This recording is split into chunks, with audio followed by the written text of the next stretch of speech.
What is up, Geeks and Geekettes? It's another edition of the Countdown City Geekcast. My name is Ted, aka Steady. Joining me, I just read your name right now, is the one and only 3P Dave. What's going on, sir? What is up? There's my championship ring right there. Boom. Boom. This is going to be a Boom. very special episode. We are recapping the entire week that was last week.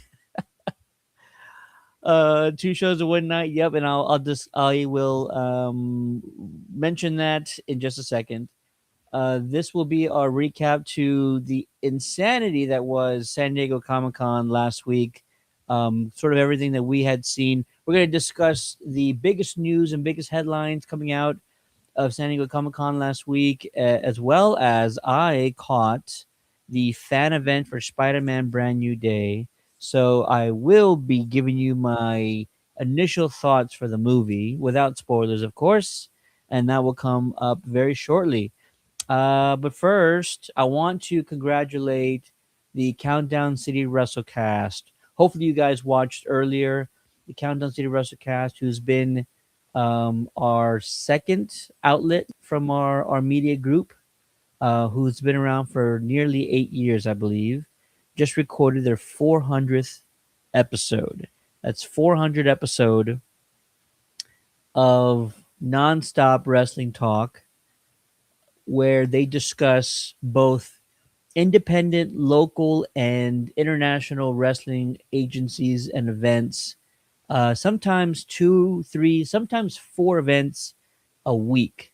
So it's quite an astonishing milestone for them. Congratulations to JC, Mike, Tommy, Joaquin, everybody who's ever been involved. And if you caught the episode, it was a great one. They're talking about SummerSlam, and they gave their picks. They talked a lot about sort of wrestling news that's going on. And if you are a wrestling fan, they are the best wrestling show out there. I think there's no one who's more knowledgeable about professional wrestling than those guys. So check out the WrestleCast each and every week. And now we're here to talk about San Diego Comic Con. There was so much that happened. It was an absolutely a whirlwind of an event. It always is. And even though it's my seventh year, Dave's been now his third time going to San Diego Comic Con. There's always changes. It still evolves. There's still things that you sort of have to adapt for. This year, I'll tell you what it was. The heat. San Diego has never been as hot, I don't believe, than it was last week. Dave, this is your third time now. Do you think this is the hottest year you've attended? Definitely. But still better climate than Texas. Yeah, I mean, I would agree. It's probably on average 10 degrees cooler, but it's not Hmm. cool. Like, Texas is high 90s. Maybe we're around the hundreds. And then San Diego's like high 80s, low 90s. But it's not what we're used to. It used to be, you get into the low 70s during the day, and then you get into the high 60s at night. um, Sometimes I would be borderline wishing I had a jacket camping out for certain things. And so that did not happen this year. At no point whatsoever were we ever wishing we had a jacket or any type of material like that. So yeah, that was the biggest challenge for us, is just the heat. Let's talk about sort of all the things that happened throughout the week. And forgive me, I'm old, and I tend to forget things from time to time. But I'm going to do my best to try and remember all the cool stuff that happened. First of which, let's just talk about the expo floor, because you always have your heavy hitters, your Nickelodeon, your DC, your Marvel, your Sideshow, your Star Wars. Which out of all those, which one sort of stuck out for you the most on the con floor? The Star Wars. I have a Star Wars podcast, so Star Wars was kind of in their same kind of usual setup and spot. They did have a full size Din Djarin Mandalorian up there. They had the Anzellan spaceship from the Mandalorian Grogu movie out They on sure did. display. Yeah. And they actually could turn it on where the Anzellan just started moving and operating the ship. It's pretty cool.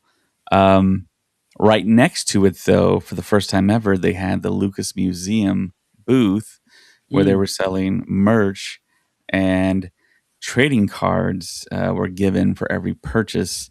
And that was a little tricky, though, because every time you bought, I think you're supposed to get some, but I think I went a second time. The lady was like, "Well, you already got these. You can't get them again." And I'm like, "Okay, that's fine." But I went several other times to buy stuff for my podcast co-hosts, and it was different people, so I got more trading cards. So I don't even know how that system worked, but it was cool. I mean, they had shirts, they had tote bags, they had picks. I think I gave you one as a gift, Ted, but I bought one for myself right here. If you can clearly see, it's the modal There you go. nodes, Motor nodes. the Bith alien that plays the cantina there as a guitar pick. They also had pins. Jazzwares also stood out to me. They had a very nice setup. They were right on the back of Weta. Weta had kind of their same setup. They had some new sculptures that they brought out. Sir Richard Taylor was there, and John Rhys Davies was signing autographs, as well as Agoro. I think I'm pronouncing their name right. They sell pieces of silver and gold that have etched graphics on them, and they do it for Middle Earth. They do it for Marvel. They have a huge catalog that you can buy, and each piece is about $80 to $100. I bought two of them. I bought a Frodo and I bought a Mystery Middle Earth, which turned out to be Gimli. Mm. Um, and of course, the Marvel panel, or the Marvel booth, I should say, Ugh. it had every day there was a costume or mannequin change, so to speak. The first day it was a Latverian witch that was green, I believe. Then the next day it was another Latverian witch, which was, I think, brown or yellow. And then the next day was purple.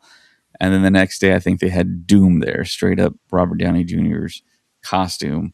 And Yeah. then the day Third day after was that, Doom, and then the fourth day was Doom and the Witch. yes. And I want to say that a lot of people aren't bringing this up, but that end credit scene in the Fantastic Four, if you look at the mask carefully, that looks like a Latverian witch mask, not a Doom mask. That Because would be curious if that was true. Doom has the bolts, as you can see behind you in your mask. That Yeah. mask that was held out to the side didn't have the bolts on it, so maybe it was a witch. Maybe it was, I don't know, Wanda Maximoff from Battle World. I don't know. Now you got me questioning that, and now I'm gonna Yeah. have to pull it up and look at it. Yeah, Yeah, definitely take a look at it. Marvel booth was great because it had two great photo ops. It Right. was the Sentinel head, and you got to take a photo with that one. Great little photo op. And then you had the X-Men door to like Cerebro. That was great. Yeah. Either that or maybe it's, I don't know, a door on the ship or whatever. On the twin jet, not the twin jet, whatever they call it. And then you got a pin after Hmm. the said photo op, and it's a great Avengers Doomsday pin. And Yeah. so I don't have it near me right now, but great little giveaway. Um, Hasbro had a great booth as well. Hasbro had all of their items out on display, had statues, not statues, but had like mannequins with upcoming costumes that they're going to be selling, like full blown, high quality, um, really great detailed costumes that are coming out. And then every now and then they would have a actual, let's say, character mascot come out. So I caught Freddy Fazbear, and the suit he had on was almost identical to the one they had in the movie. It looked that good, and Wow. so I got a great video of him walking by in one of my shots. And so yeah, Hasbro was great. My daughter loved Mattel because Mattel had all the uh, K-pop Demon Hunters on display. I'm gonna give a shout out to DC Comics. DC Comics, they do things very different. Whereas Marvel is there for like the show, the displays. DC is there for their sales and their merch booth. So half of the DC booth is just a line. The other half is dedicated to autographs and signings. And then you have a few little activities around to do things. Um, but yeah, they always have these massive walls, these murals dedicated to Soups, Batman, their whole like catalog of characters. And so it's very detailed. And then on the backside, they'll have like, I think there was a marquee or something. They get very detailed with that stuff. But DC is always great to visit. I think DC probably had the most merch they've ever had at their booth this year because, they usually have shirts, they usually have hats, they usually have like some pins, but it felt like they had like 50 shirts and hoodies and hats. And then the most, I think it might be the most comics I've ever seen them sell. They had this like catalog they would hand to you in line, and I was like, I want that, that, that. And then you flip it over, and it's like 20 to 25 comics they have on sale. Most of them are like variant tinfoil covers, limited release covers, stuff like that. So I got a great um, absolute Green Arrow tinfoil cover that I have. I have like down here in my little case. And then Colin, who forgot all of his comics. I have Colin's comics with me as well. Shout out to Colin. Thank you for the comics. Appreciate that. And then Nickelodeon had a very massive. I didn't try it, but Nickelodeon had this massive booth where they had like 3 or 4 stations, all with like these mechanics where you would have to that you would act like you were making slime or like generating sort of a slime flow, and you could actually see pipes where slime was coming out like through it, and then you would see like these little drops where like slime was like leaking out of the pipe, so like this stuff wasn't very secure. And they had this huge digital display, very massive, very elaborate. That I was like, I'm not gonna wait in line for that. But yeah, that was interesting. What you're looking at is actually one what third maybe of the expo floor, maybe less than that. It's probably Oh like no, maybe like a 20%. 1/16. I'll say 15 to 20%. This is probably like one, two, three, four, five. It's probably like 6 aisles, and there's probably like 20 or 25 aisles, I think, in the expo floor. Maybe 30 aisles. I gotta look it up someday. Um, but yeah, massive event, fantastic expo floor. Dave, you bought a lot of stuff. You also got a lot of freebies. What's sort of the one that you were either surprised to get or like you really cherish now? Um, well, I mean, we're jumping ahead here, but getting this was just the best. And you said you thought we're going to get Doom masks. And I said, well, maybe we're going to get Doom robes. So, but we got both. The robe is in there, the mask is in there. That was terrific. I think that's kind of like the big thing that I'm going to maybe think about and keep forever there. But I mean, there's so many other things, like you said. I pre ordered a mug from the OneRing.net booth before I went to San Diego because you could only buy it via pre order. And there was some type of shipping issue to where I couldn't pick it up Thursday. My plan was to pick it up Thursday, take it back to the hotel. It was delayed, but I finally picked it up, I think, on Saturday. And it's right here. It's made out of wood, like a traditional mug. Hey, And you can see there it says a prancing pony, which is that's awesome. seen in the Lord of the Rings. But yeah, you drink out of it. I think it's sealed, and yeah, it's pretty cool.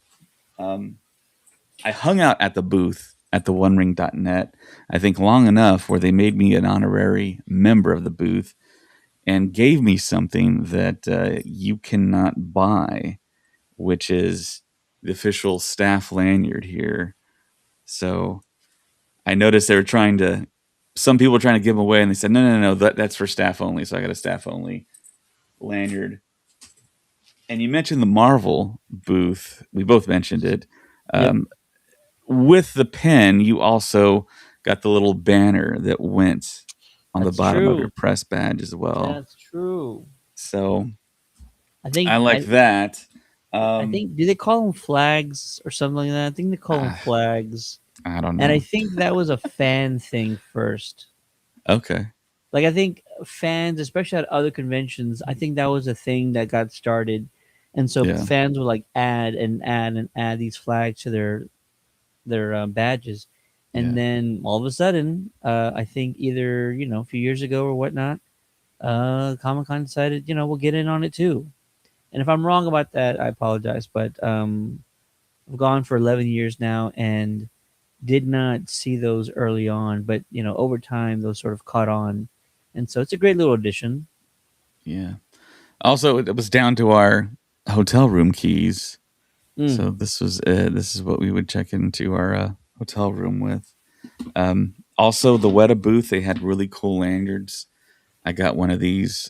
Chris actually helped me out. He had a sign up. It actually comes with a little ring. I guess you could put your phone attached to it or whatever. Oh, But very yeah, nice. that's a cool one. Also, LOTR.com is the official website for the Lord of the Rings. It's the initials. And if you went to their booth, you got a special lanyard. It was free. It's very cool. LOTR.com. Along with a free pin, and it's a pretty hefty pin there. So, And you yeah. gave me one too, I believe. Yeah, I got you one as well. Um, Also, I went there specifically to the OneRing.net booth to buy the script to screen book, and this book weighs like 10 pounds. Let me try to grab it here. It's a pretty huge book. It's very thick That is wild. from script to screen. And I also got Sir Richard Taylor to sign the inside of it, almost like a yearbook. And the author, Kelly Have a Rice, kick-ass summer, Dave. also wrote in it as well. So I think I was one of the Wow. first ones. She was like, "Yeah, I mistakenly wrote on the other page." She was supposed to actually write in the front there. And I'll read what it says. It says, "To David, may all the horses of the Rohan carry you across the Riddermark and safely home to Edoras. Cheers to you, Richard Taylor. What a workshop." Hey, So fantastic. that was great. But like I said, I was one of the first people to show up. Richard Taylor wasn't there to sign it because that was a promise if you bought the book. And I was like, yeah, I want to get it signed by Richard. But at the very end of the con, when I actually had some time, I went back to try and get it signed. And one of the Weta employees, and they're all from New Zealand, so they all have the New Zealand accent when you speak with them, and they help you at the booth. He noticed how patient I was being with waiting on Richard. And I don't think I've told you this, Ted, but he said, well, since you're so patient, I'm going to give you something. So he went to the back in the storage room and he came out with all this stuff. And I think I totaled it out to about $150 worth of stuff he gave me. So he gave me this keychain. It's the shattered sword that Sauron broke. Also, this keychain, it's Sting. I got a set of pins that you can actually combine together Oh, of no a way. Balrog and Gandalf. I've never seen that before. You can actually Wow. take Gandalf and slot it in those holes there. That's cool. And a couple of magnets, the Green Dragon sign and the Bilbo no admittance sign. And these are magnets. So yeah, with shipping to the States, yeah, it was a lot of money. Right now, there's actually free shipping on Weta.com. So if you want to buy anything, buy it now, because that's always been kind of the breaking point when you look at the shipping. The shipping is a lot of money to come from New Zealand. But yeah, and you mentioned Jazzwares. They did allow us to have samples of the Peter Parker Brand New Day top half of the suit, including the hands and the mask, and basically the top half of the suit from the waist up. And my daughter's a huge Spider-Man fan, so I said I wanted to give it to her because she was like, "Yeah, you need to bring me back something." So I gave her that. But I am going to review it though. To transport it, I actually had to take it out of the box, flatten the box, and then put it in the suitcase.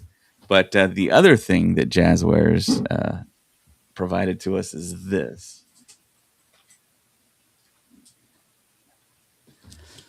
It is the Star Wars Micro Galaxy Squadron Slave One ship. Wow. And I will, so you can get a better look at it. Hopefully this works out on camera.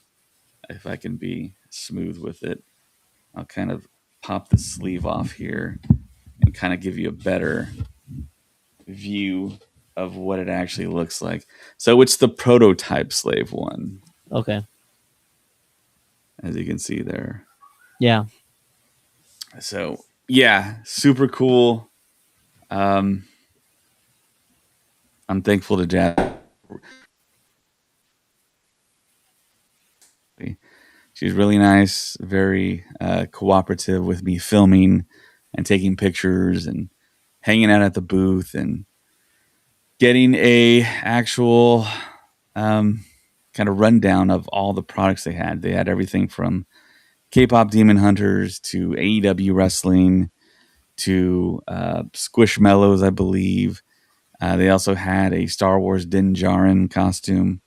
But yeah, they also made, like I mentioned before, the Doom mask and the cowls that we got at the panel for Marvel. So as a pretty cool note, I found out about Jazzwares, I think through you, Ted, through the Darth Vader helmet you got that Hayden Christensen signed. Yep. And I looked Yep. at it and I was like, wow, this is actually a better representation of the Darth Vader helmet as opposed to like the Black Series and other people that make those helmets. So I bought one too. Just haven't gotten it signed, but I loved it so much that I bought it. So Jazzwares is a pretty good company. So Absolutely. yeah. Uh, I mentioned I had gotten a few things at the DC booth. I also got some things at the Lanterns activation, which Dave, I'll ask you to go into detail, a little bit of detail. I hear it was a lot. I can't believe it was that much. I saw the video Mhm. you had posted. I'm like, they really went all out, and that's saying a lot because last year they had a full blown um, music festival, indoor music festival for Peacemaker called Peace Fest. So at the Lanterns activation, I got a couple of pins. They're fantastic, heavy duty. I'm excited for these. Got a cap. Got a jacket. Um, I was worried because I they ran out of my size, so I bought the next size up, and I was it looked huge in the packaging. It actually looks a little bit smaller once you open it up. So I haven't tried it on yet. I'm gonna do that tonight, and so I'm really excited for that. Also got a shirt. So like 5 lanterns items. Really stoked about that. And then you did the activation. The activation was a training process to become a lantern. And so, Dave, what were the highlights of the Green Lantern Corps training activation at San Diego Comic Con? Well, yeah, I was able to get in there. There was a little bit of switching of our reservation, and I asked them politely if they could switch it back. And they said, yes, we will do that for you. So I want to give a big shout out to especially one specific person there. Her name is Haley, and she was the one that gave me the okay to slot me in at a time during San Diego Comic Con where I had some time to do something. Otherwise, I would have never been able to do it. But I was in the first three groups of people that did it first in the world. So it was really cool. Had no idea what was going to happen. Immediately, you get in there, and people are already in character with rings, saying that you're going to be trained. You're going to go through a series of challenges. They brought all the groups into a big kind of sitting area, and they had these old school CRT TVs playing clips of the show. And if you go to our Instagram, you can see some of those clips, and a lot of special effects. And I was constantly saying all weekend after we saw the panel, it's like, why? Of course, it takes time to do the special effects, but there's so many effects in there. It's exactly how I envisioned lanterns to be and how I wanted it to be. So it looks great. We'll probably talk about the panel a little bit later. The panel is great too. They let us. So there was three separate possible training courses you could go through. The one that I went through led me through a dark path that was kind of winding like a maze, and there was a spotlight someone was shining, and our Green Lantern that was guiding us through, that was training us, was just saying, avoid the light, avoid the light. So I was like, okay, avoid the light. I would kind of like run a little bit and then stop and then avoid the light, and then the light would move and I would run away. And everyone in our group kind of got the memo, and they were acting accordingly. It was pretty cool. After that, they led us to a sheriff's office where it turned into kind of like an escape room type situation. And they gave us clues. They handed us a walkie-talkie. There was a phone, and somebody in the group said, somebody get the phone. And I picked up the phone thinking, okay, maybe there's someone talking, but no, it was the voicemail button. I hit the envelope button on the phone, and then it played a message.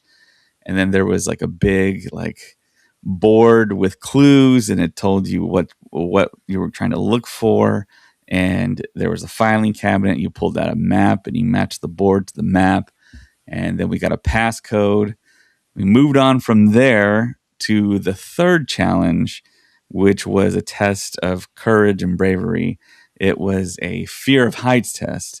So luckily there was the girl in front of me. She wanted to do everything, so she volunteered. And it was so funny because the lantern was trying to stay in character the whole time, but they pulled her aside and they had her sign all these waivers. And he turned to us and said, yes, in any moment now we will see this test. Sometimes waivers have to be signed. And then he turned back around. Sometimes your next of kin will have to be notified if something, God forbid, happens. Oh. And yeah, she went up a flight of stairs, got all the way at the top, and you can see it on our Instagram. Sit at the top, and our lantern said, try and fly. And of course, she didn't. She fell straight through, fell like 30 feet. And I was like, wow, that's kind of a wild thing that people get to do this. But she popped out. She was a super athletic girl. She popped out. She was high-fiving everyone. She survived it. And the Guardians approved of our challenges that we completed, and we did the Lantern Oath, and they came out with these rings right here. Boom. If you're watching, and we got to, and they're steel rings. They got heft to them, and we got to pick out our sizes. And I got my size, and everyone was happy. I think that was a goal for everyone to end up with the ring. And then we recited the oath, and we were made official Green Lanterns. And then immediately after, I was able to let Ted in, and he was able to buy the official merch that they had. Thanks to that one specific security guard. That was super cool. And they had Heineken, they had water, and we kind of chilled out there, and it was great. Mission accomplished for me, and that was the one activation. If I had a choice, was the only one that I wanted to do and make sure that I got, and I did it. I was happy, and just that feeling of elation at San Diego Comic-Con, knowing that you were able to get into something and have that experience that mostly everyone else on the planet will never experience, will never do, and you're one of the few lucky people that get to have that experience. It was so great, and I'm so happy that I was able to bring you guys in and take a look around and have some refreshments, and the timing worked out perfectly there. It really So did. While you were in there, Colin and I were attending a Hasbro sponsored, I'll just say brunch, and where they were displaying a lot of their upcoming toy lines that are not yet on the market. And so the one that I kind of focused on, because Colin focused on all the Star Wars stuff. I was looking at the Transformers stuff. I was looking at the My Little Pony stuff with my daughter. I'll say why in a second. And then they had a Ghostbusters display. So they're doing another Kenner Classics toy line, and they are coming out with, some things are cool, some things I'm a little less excited about. The exciting things are another Louise Tully and Janine Melnitz's action figure, in the style of the real Ghostbusters animated series. And so those, I took videos of that, put them out there, and then they're coming out with these like little cups of slime, and you get a ghost character in that said slime. And I think there's like 24 to 30 total variety of ghosts you can get, and they're all different colors as well. So I don't know if anyone's really going to try and get all of them. It doesn't feel like it's something people will want to do, is try and collect all the ghosts and all the slime out of these things. But I could see myself getting a handful for my daughter who loves to play with slime at her age. And so that's really dope. And then shout out to the official Ghostbusters social media account who reshared our reel. We were actually close to the first to showcase the new toy line. They had an announcement scheduled that late that morning or early afternoon, and I feel like we beat it by just like a few minutes or like a half hour. And so I think we actually, I don't know if we're nobody told us don't do anything, but we showcased the toy line I think before a few other folks had a chance to see it. So thank you, Ghostbusters, for resharing our reel and getting the news out there. If you want to take a look at that toy line, head on over to our social media page, especially Instagram, and go check that out. There were a few more items there, some of the older toys that they had, and then very nice of Hasbro to give us a gift bag with a few items, and in every bag there was a My Little Pony. And as you might expect, not everyone is thrilled to have a My Little Pony in their bag. Some found them useless. And then there's gentlemen like me who have a young daughter, who my daughter is 7, who loves My Little Pony. I was very happy to take 2 or 3 My Little Ponies off of just random strangers' hands. They're like, "Hey, you want this?" I'm like, "Yeah, I'll take it. I'll take it." So my daughter was thrilled when I showed up, and I was like, "Here, close your eyes," and just started handing her these My Little Ponies that aren't even on sale yet. They haven't even been mm, released yet. My daughter has like 4 or 5 of them now. So all in all, it was a great sort of event to check out the new stuff that's coming out. It's also the event where they allowed us to try out the new Gambit goggles from X-Men '97. So Colin put them on, and I took some photos of him with it, and they look great. They look great. They feel great. Fits awesome, and so those will be out very very soon. The Did I say Gambit this whole time? I meant Cyclops. Cyclops. Yep. Mm. It's been a long week. I'm still trying to catch up on my sleep.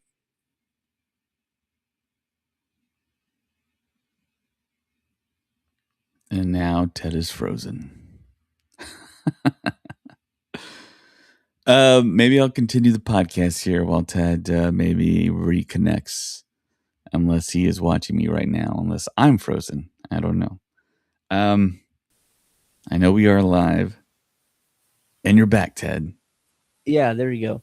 I attended a Blue Beetle appreciation panel. They didn't call it that, but um, they had Cully Hamner, who is responsible for Jaime Reyes version of Blue Beetle. Jaime's from El Paso. He's Mexican American. kid with Mexican American family, and they also talked about the legacy of Blue Beetle. They also talked about few more modern runs like Graduation Day, and they had the writer for Graduation Day in that panel as well. It was great because I got a chance to talk to Cully and ask him about the Austin premiere of Blue Beetle, which I believe you were at, David. Yeah. So that was the first time he had seen the movie, and so I got a chance to talk to Cully about like how does it feel, you know, creating this character from nothing, and then years later seeing that come to life in the way that it did. It was not, nobody took it for granted. Nobody just like phoned it in. It was thorough. It was meaningful. It was thoughtful. The entire film just had so much effort put into it, and Coley just spoke the world about it. So that was great.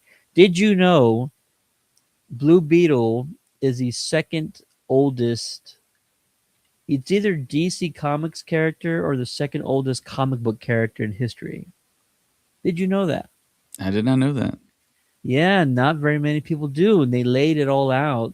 They're like, it was Superman, and then something happened where they came out with Blue Beetle, and they had him on this sort of very rare, not very, you know, um, popular like comics series in the paper, and then like 2 or 3 months later, Batman. So like Blue Beetle supersedes Batman by like Wow. less than 6 months, and so yeah, that's how long that guy's been around, And I think the and news dropped that Blue Beetle's going to be in Man in Tomorrow, right? will be a man in tomorrow. They did kind of touch on that a little bit. They don't know much. They don't tell the writing team for the comics very much. But shout out to the moderator who, like, I don't think I've ever met a person that high on life. Uh, Man. it sort of like in a spastic way. And it sounds like I'm criticizing him, but I'm not. I'm like, that guy had enough energy for every person in that room. And it was wild to behold. I've never seen a moderator have that much energy and like not able to turn it off. It was just 45 minutes of like pure go go go go go, like nonstop. And even when like his panelists would be talking, he'd be off to the side, but his mouth is in the microphone. Like, yeah, uh huh, oh yeah, okay, yes, yes. I'm like, come on, man. I was like, this is wild. Okay, Hopefully it's on so YouTube. I want to watch that. I think I might have some clips or something. But yeah, that was fantastic. I also went to the Teenage Mutant Ninja Turtles. I think it's 30th anniversary panel. They had the gentleman who played Shredder. They had the writer for the film there as well. That was very that was lovely to kind of reminisce and hear the stories. And I'm not gonna remember the story. I'm gonna put out a clip later on, probably tomorrow, that says that movie, which featured Casey Jones for the first time in live action, actually inspired a very popular um, MLB baseball player to take up baseball for the first time. His entire career occurred because he saw Ninja Turtles as a kid or teenager, decided, I love Casey Jones. I'm gonna get a baseball bat. Casey probably gets a cricket bat more than anything else, Yeah. but this guy, took up baseball for the first time and had a professional major league career because of it. Comic books, movies, fandom, all that stuff can bring out the best in people. And that story will be out later on. It's a very touching story. It sounds like it's very sort of one note and very quick, but this individual was in sort of a dark place in his youth, and Ninja Turtles the literally saved his life and ended up having a professional baseball career. because of it. Wow. Before we get to the Hall H panel, did you go to any? You went to a few smaller ones. What were the smaller ones? Like one or two you went to that you took a lot from. I don't even think I went to any of the smaller panels. Oh, really? Yeah, it was constant back and forth between the OneRing.net booth and then Hmm. trying to make it through the crowd to the Marvel booth and then waiting in line for that and then going to the Star Wars booth and then the Lucas Museum booth. Um, yeah, I mean, I really, I don't think I made it. I mean, the previous cons I did, but this one, just the timing of everything. And I did a lot of coverage at Jazzwares. I got a lot of video, a lot of pictures. Also at Factory Entertainment, I had somebody guide me through all their top tier products and take out products for me to hold, and they turned them on and showed me and gave me a thorough rundown of everything they had, which was really cool. Um, but yeah, I mean, after that, I mean, yeah, my time was. I'm trying to think back to Friday. Friday was a panel day, right? Or Thursday was the Friday. official Friday was Hall H. day. Right, right. We were there at Hall H all day Friday, all day Saturday. But Thursday, it's kind of a blur because lanterns happened that Thursday morning, right? I want to say it was Friday. Was it Friday? I What mean, did for we you, do it might have been. Thursday? No, you're probably right. I think it was Thursday. Okay, okay. After the lanterns experience activation, what did we do? Whew, we. You know what? Where's my calendar at? Let's I go to the know calendar. we walked on the street, but did we go back to the hotel and drop off everything I because you I had the went. jacket? No, I went to Todd Stashwick's panel. So Todd's a friend of the show. I've moderated panels for Todd. I've been at award shows with Todd. I've interviewed Todd before. On this show, I've interviewed Todd on this podcast, and so I went to his panel, which was all dedicated towards independent creators, not influencers, independent writers and creators, getting their stuff out. So Todd has a great group of friends. They're all writing projects, TV shows, short films, independent films, and they all talked about the importance of the independent creators getting their things out, how to kind of build energy and excitement around your projects and things like that, and the things that they're currently working on. So very insightful, and I got to catch up with Todd afterwards. We took a photo together, but he's one of the best, man. He's one of the best. If there's anyone in the industry that's most like their fans, it's Todd Stashwick, who is always a positive proponent of Dungeons and Dragons, and I think he had two other panels that were just like tabletop gaming panels. He had a great week, and I told him like you're so busy this week, and he loved every single second of it. So that's where I was after that. I went to Todd's panel, go check it out, and then Felicia Day was also on that dais. She was also a panelist, and she has some independent things coming out as well. So yeah, that's what I did. Okay, so I do remember now. So we went back to the hotel, and I think we both just kind of crashed out. And when we woke up, we went to Hall H and got ready for the Lucas Museum Hall H panel. But before that, I think the Stewart Fails to Save the Universe panel happened before that, and we got to see that plus the first episode of that show. Wow. And the stars showed up. Chuck Lorre was on the panel, um, and the main stars. I know Brian Posehn is one of them. Um, and yeah, they just talked about the fact that it's an HBO Max show, and since they're on HBO Max and they're under Warner Brothers, we will be seeing official DC characters on that show. So that's super interesting. I think that's going to make a lot of people want to Wow. watch that show.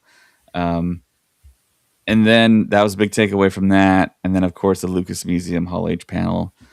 Um, Ryan Linkoff was the person that they brought up that did a lot of talking. He's one of the curators of the museum, and he's got an interesting bio.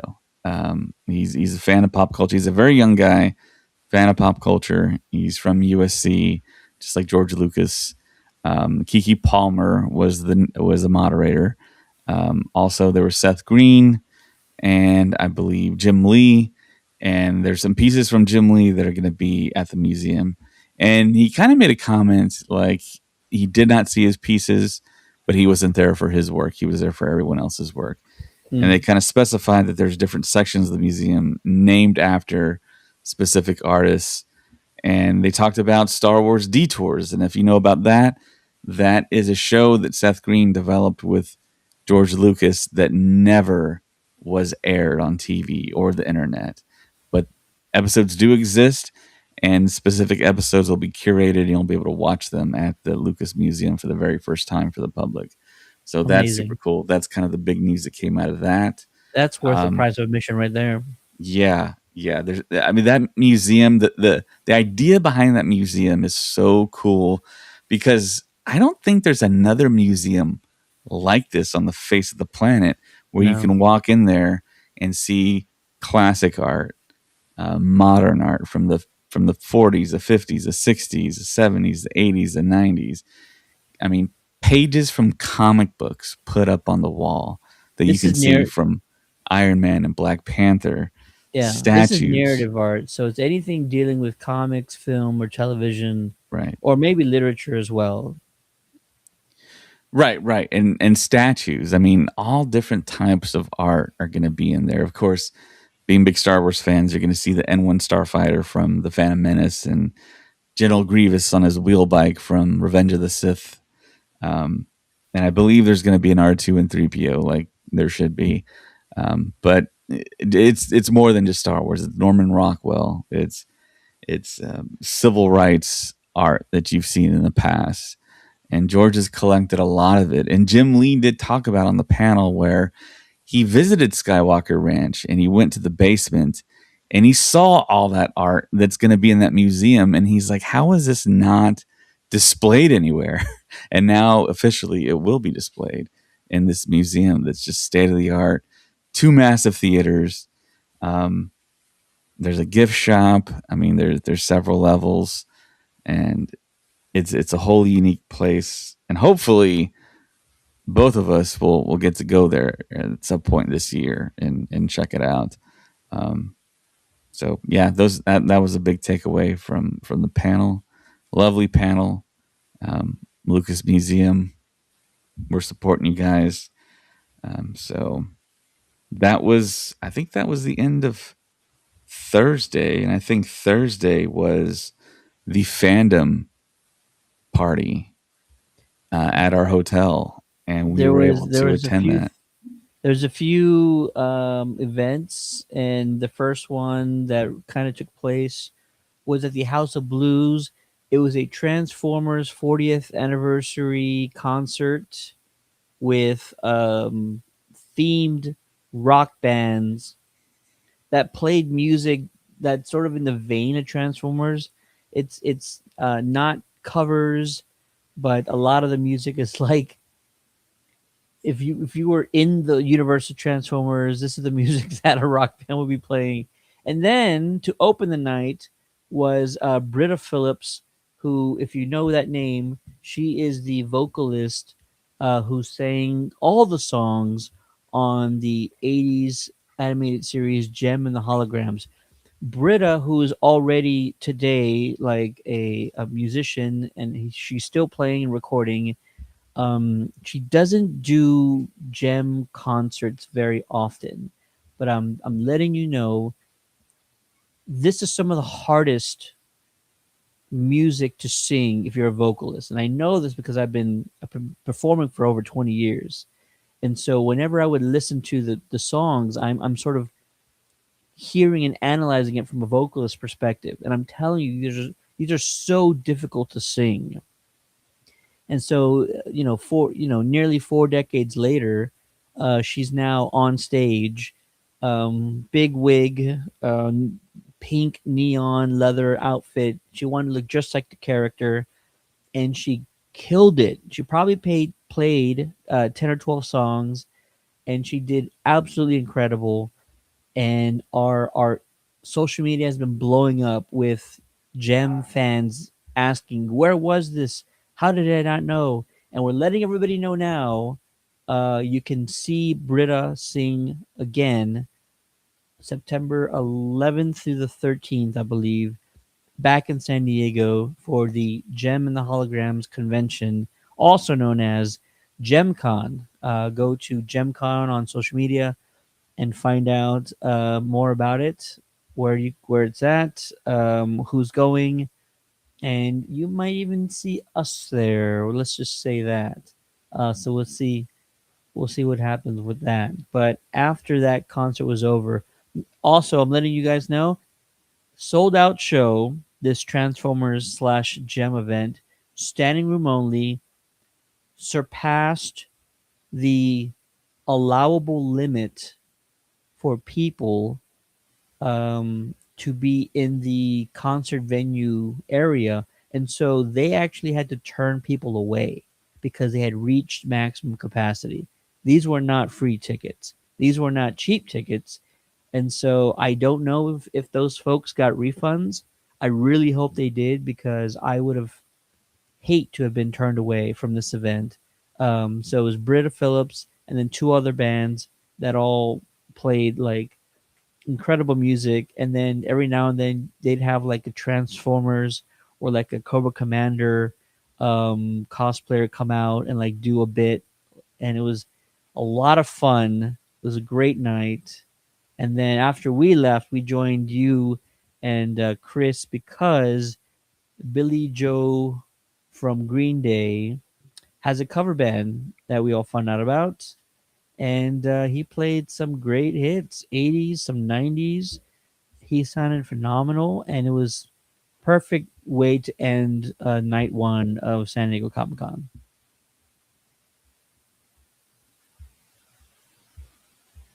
And I And I have a think we, pick. yeah, you got I to need to pick find my from pick. three different or two different places, right? I think just that one. I don't Okay, know if I got another one, but yeah. Oh well, you gave me one, and then right, right. I got one from I think it was not Billy Joe. It was his bass player, maybe, or his backup guitar Okay, player. I gotta find it. okay. But we did skip over something Thursday Oh no. night, or was it Wednesday night? I'm not sure, but we did skip over it. It was the Paramount Plus Lodge. Mm. Paramount Plus Lodge, which featured a Star Trek club and bar, Hmm. complete with a transporter, which we all participated in. So we all got videos of that. The DJs were all dressed up in alien garb, and then we did a The photo DJ op. was a green woman, the classic green woman that Kirk sleeps with. There you go. The cover ups, Chris says, who's online right now. Chris, who's partying with us on the rooftop with Billy Joe. So yeah, the cover ups were fantastic. And then but Paramount Plus, so it was part Star Trek was kind of the main focus, Strange New Worlds, which they had their Hall H panel that week. And then also Aang, the last Airbender, that was the animated film that came out. They had a sort of an area dedicated to that. And then Eric Nam, who voices Aang in that movie, was there when we were there. So we all Hmm. chased him down afterwards and took a photo with him. And then in the back of the lodge, they had like a small South Park area, which reused a lot of the same character cutouts from previous years. A lot of those things are the same. Dutton Ranch, they kind of had some stuff dedicated to Dutton Ranch. I haven't seen it yet or started it yet. And there's one more way in the back. What was it? Oh, UFC UFC. We didn't even get and a chance South to Park. see it. Yeah. Didn't even get the chance to see the UFC one. So the lodge was cool. I kind of liked the lodge better last year. Part of it was dedicated to Dexter Resurrection, Mm. and they had a whole display of the serial killers' trophies in one room. So like a trophy room with all these artifacts from the show. So that was a lot of fun, but still a good time. We had a blast, and I got a pennant from Paramount featuring Star Trek 60th and the little thing there. So thank you very much to them. Yeah, Friday. Should we start talking Hall H now? Yeah, I think we can. Friday Hall H. I think the one that there's two right that we really wanted to visit. First, which was Lanterns, the Lanterns Hall H panel, which was incredible. I have always had high hopes for the series. It felt like there was a lot of potential. The casting was good, and then when you we saw the trailers and there's mixed reviews from the trailers, a lot of hate online, but I was trying to tell folks these are teasers, these are only teasers. Well, we got the full trailer that Friday when the panel occurred, I believe, and it was incredible. Not only did we get the trailer, but following the trailer during the panel. Not one, not two, not three, not four, not five. I sound like LeBron right now. Not six, seven clips from I want to say the first episode. It feels like this is all very early stuff. So seven clips from the first episode of Lanterns to give us a very thorough idea of what this show is going to be about. It's a very much a buddy cop sort of story with some layers to it. There's some drama. The Hal Jordan character, for example, he's a complex individual, and we're getting that now. We didn't get any of that from the trailers before. We now know that to be true. First look at Sinestro, a lot of power usage. What were your takeaways from the Lanterns panel and Hall H? Really fantastic writing, fantastic special effects. It's essentially what I was hoping for that the previous trailers and commercials and stuff wasn't really giving us. And I was getting a little worried there. And I really love what Damon Lindelof does.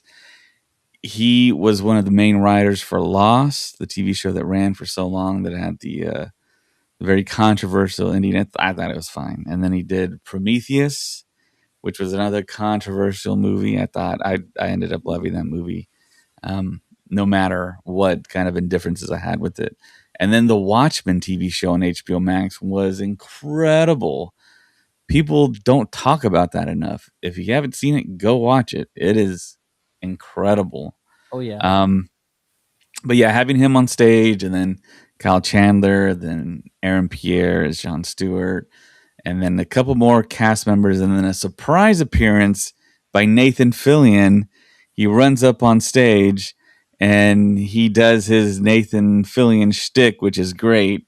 I think it's only him and Ryan Reynolds are the only two people that can kind of pull that type of comedy off on stage live at Hall H, which was terrific. And yeah, they showed a lot of clips, a lot of special effects. Seeing Sinestro was really cool. Just like the vibe and the feel and the tone was just pitch perfect for me. This is the show I wanted.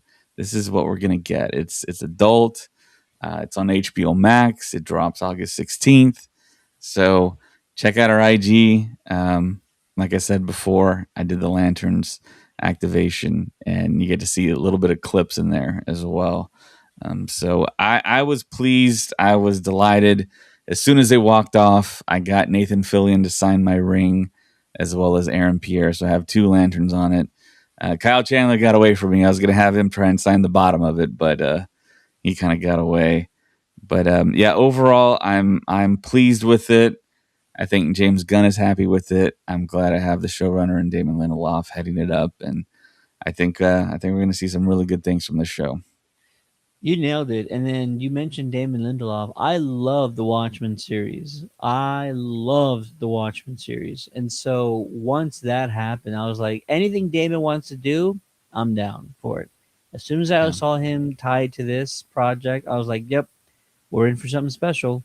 So it's fantastic. It has a very No Country for Old Men feel. And Yeah. then if you're like, yeah, no, it doesn't. Well, they even hired Kelly McDonald, who was in No Yeah. Country for Old Men. So yes, it not only does it have that sort of aesthetic to it, but they brought in one of the actresses from that movie. Yeah. So yeah, yes, it does. And I believe Um, Laura Linney is in it too. We just didn't see footage of her. Laura Linney was announced to be a guardian. The fact that they called that out is very peculiar. It kind of makes you think she has a little bit more to do. And then they also name drop Manhunters. So Manhunters Yes. have been also introduced in this series. So we are either going to get Martian Manhunter very soon, or he's already in the show and we don't even know it. That's also a very big possibility. So be on the lookout. That drops next month, and Hmm. I promise you, we will be talking about it every single episode with my lanterns hat, jacket, T-shirt, and pins on. And Dave's gonna be rocking his ring for sure. Chris is in the chat saying the Lanterns panel was amazing. They really threw us for a loop with the initial teaser for the show. Dude, Hmm. 100%. 100%. Did they give away anything in that panel? I don't think they did, right? No, not really. I mean, everything. They released kind of like a new montage trailer, and you get the general public has seen Sinestro, and they bring up the fact that Jon Stewart is pretty much Hal Jordan's replacement. Um, and it's just an incredible kind of chemistry, and the way that Kyle Chandler acts. I don't think you've seen Kyle Chandler act the way he does in as Hal Jordan, and it's impressive, man. It's a great acting job. I think this might be the role he's maybe remembered for, along with Friday Night Lights. You know, it's really big, and I hope it does great. Yeah, no, this is sort of the perfect role for him. It He very much is sort of channeling almost like a Tommy Lee Jones type attitude Hmm. in this one. It's very reminiscent of an old Tommy Lee Jones role that I've seen. I just can't remember the exact name of it, but very exciting. What's funny is that he's he's completely out of his element. He was on he was doing an interview with Perry from Collider, and he was making a joke. He said that towel over there is yellow. Can we get it out of here? And then he had to explain to the entire room that yellow is the color of fear in the Green Lantern's lore, Hmm. and that's why he doesn't want it. And everybody looked at him like, "Yeah, you're not supposed to explain it, Mr. Jordan." And he's very much like enjoying this, but this isn't his deal. And I remember Sidney Chandler telling me like, "Oh, he's not gotten a big head about this at all. He really is just being his same old self." But now he's a superhero. Now he's the Hal Jordan, which is one of your top 10 guaranteed DC Comics heroes. Yeah, yeah. Chris says the one thing I got from the clips is that it seems John Stewart and Guy Gardner have a little history. They did. It was one of the final clips that it sounds like they had something there. There's also something else very peculiar. I don't remember where it was said, but somebody said there's only one lantern in our sector. Hmm. And I wrote down the sector somewhere on I think X. Yeah, And 2814, I believe. yeah, and it's like, well, we already have two. So why is whoever saying there's only one? I think it was Hmm. Hal that was saying it to Stewart, saying that our sector only has one lantern. And it's like, well, we already have two.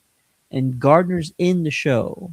So it's very peculiar why that was said. Yeah. But Yeah, very exciting stuff. Yeah. Friday was also probably the second biggest panel of the weekend. I would probably venture to guess. Spaceballs, the new one. And I was hoping for one of two things. Number one, I was hoping that Mel Brooks would either attend or give us sort of a video message. Number two, I was hoping that Rick Moranis would be there. No video message for Rick. I wanted to see Rick in the flesh on that stage because he deserves it. He deserves to hear our love and admiration. He deserves to feel the passion of the fans for all his decades of work. And so Mel did give a video message, very thoughtful. You can't ask the guy to travel. He's 100 years. He's a freaking 100 years old. And so we waited and waited. The cast is talking. There's no Rick to be found, but Spaceballs crew members started filling the aisles, holding various combs and picks. So I was like, wait a minute, something's happening here. And sure enough, either Josh Gad or somebody on the stage said, you know what? We need to look for Rick. Where's Rick? And so they started showing all the Spaceball troopers. I don't know what they're called anymore. I think they're just called Spaceballs. And they're in the aisle, like, did you find him yet? And they're like, no, we didn't find him yet. And they do that across the aisles, and then finally they get to where the audience questions are asked. There's a chair there. There's somebody with Lord helmet on, mask on. It opens up, and it's Rick effing Moranis, and the Hall H went into jubilation, and then he had to walk off because the stage is kind of far from that spot. So it takes him like maybe 3 minutes to get onto the stage. But when he does, everybody stands in celebration, standing ovation for the legendary Rick Moranis, followed by chants of Rick, Rick, Rick, Rick. One of the most memorable moments I've ever had at San Diego Comic Con, and and it, one of the tops that will never be beaten. Seeing Rick Moranis in the flesh and getting to see all the love and jubilation that he deserves. So yeah, what were your takeaways from that panel, and or do you want to just talk about the trailer? The fact that they brought their Kevin Feige Marvel Studios centric presentation of how Spaceballs is going to expand in the future. Uh,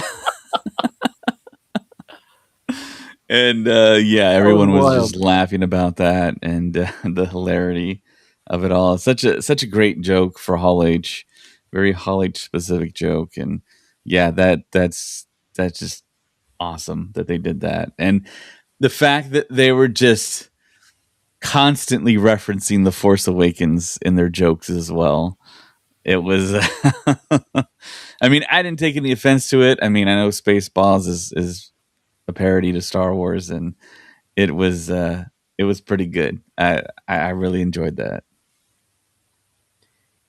And not only were there jokes made to The Force Awakens, clips from the trailer were very reminiscent of The Force Awakens. There's Kiki Palmer, I think, is dressed very much like Rey in the trailer, and one of the planets is like a desert planet, and they're almost doing verbatim some of the shots that you saw in Force Awakens from that first trailer. I mean, we should have Yeah. expected this because they did the whole table read photo where like they're all in like a big circle. It's like, yeah, they're not holding back, and it's gonna be great. Oh my god, it's so exciting that we're getting this movie. I Yeah. will say this: the trailer's hilarious. It's got all the jokes you want to see in it, and we saw a bunch. And it goes absurd as much as you think it will, and I feel like we got even more absurd. The one thing that kind of sticks out is Lord Helmet with a glove of the Schwartz. Yeah. So not one blade, not two blades, not three blades. LeBron again, four bladed glove, and he's just like slashing at either Lone Star or his son in the trailer. But also, it the only thing that sticks out is that it looks too modern. Like Mm, it looks like it's too pristine. It looks like it's filmed on a set, whereas that original had that grittiness to it, that mm. graininess to Well, it. like the original trilogy. Yeah. Exactly.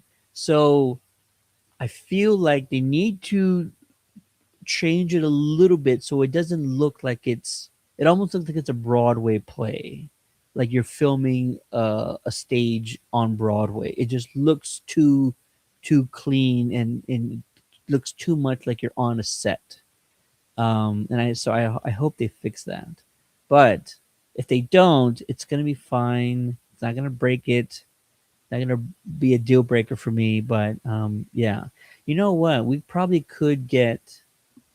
Is that movie coming out in April? I'm not sure. I think it's April, and I would not be surprised if we got an early release at South by Southwest. Mm. That would be That- cool. yeah, that'd be very cool.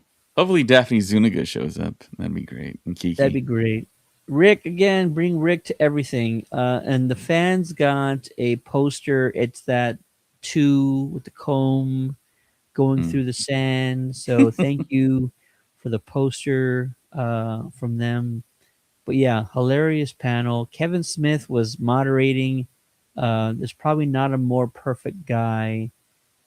He actually later talked about moderating that panel on his late night with Kevin Smith Saturday panel, which always happens after Marvel, which is like it's it's almost like Death Taxes and Kevin Smith late night Saturday panel. He always does it. He always does it after Marvel, and God bless him because he knows like nobody wants to follow Marvel. Nobody should follow Marvel, but he continues to do it.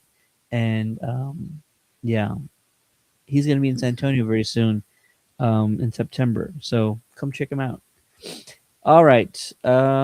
Friday was also the Pan's Labyrinth 20 20th anniversary panel, I believe, or 25th anniversary panel with lead actress Ivana was there.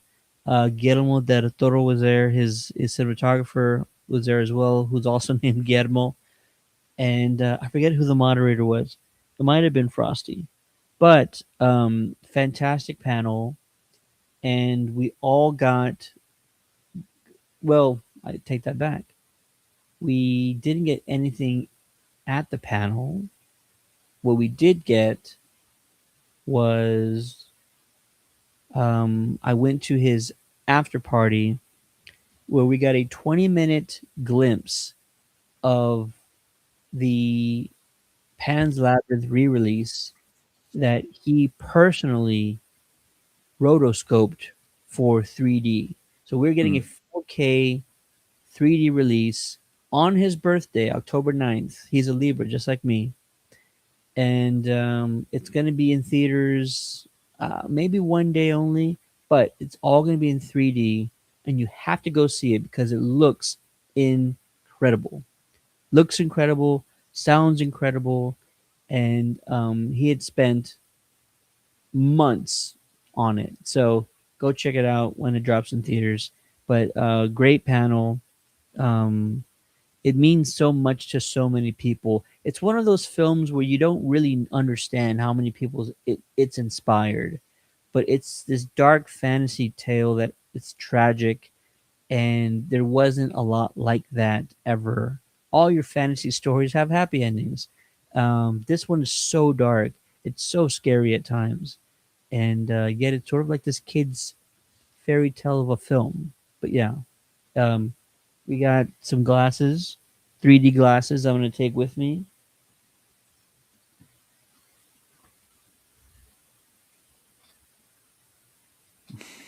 Taking these 3D glasses to the premiere of Pan's Labyrinth in 4K 3D, the re-release, and then he gave out these gorgeous prints that I had to leave mine in San Diego because I have not found a proper transport for it yet.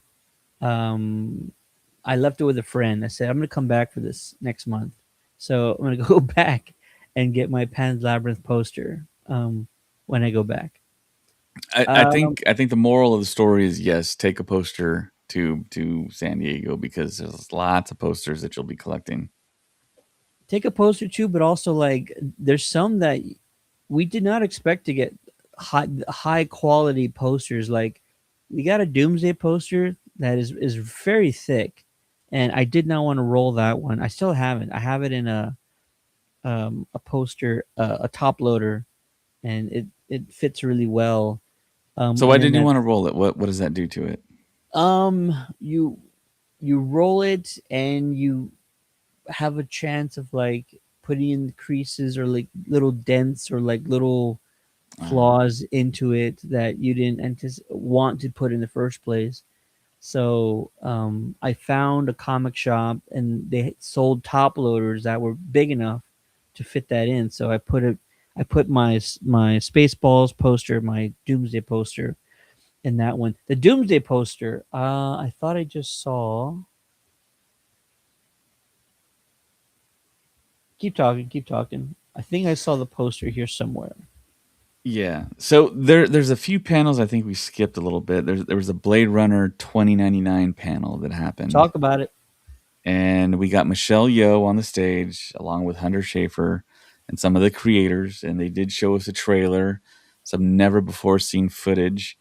Looked very much how Blade Runner should look, but this, of course, is past Blade Runner 2019, which was the original Blade Runner, then 2049 with Ryan Gosling. Now we're in 2099 and everything is flip flopped. The replicants now run the world, and the humans are kind of the minority. And Michelle Yeoh plays a replicant, along with many other replicants, and Hunter Schafer plays a human. And we see some scenes where she gets captured, and a little bit of the music, and I think the music is key there. Also, the other panel we got, which was pretty huge, Rings of Power.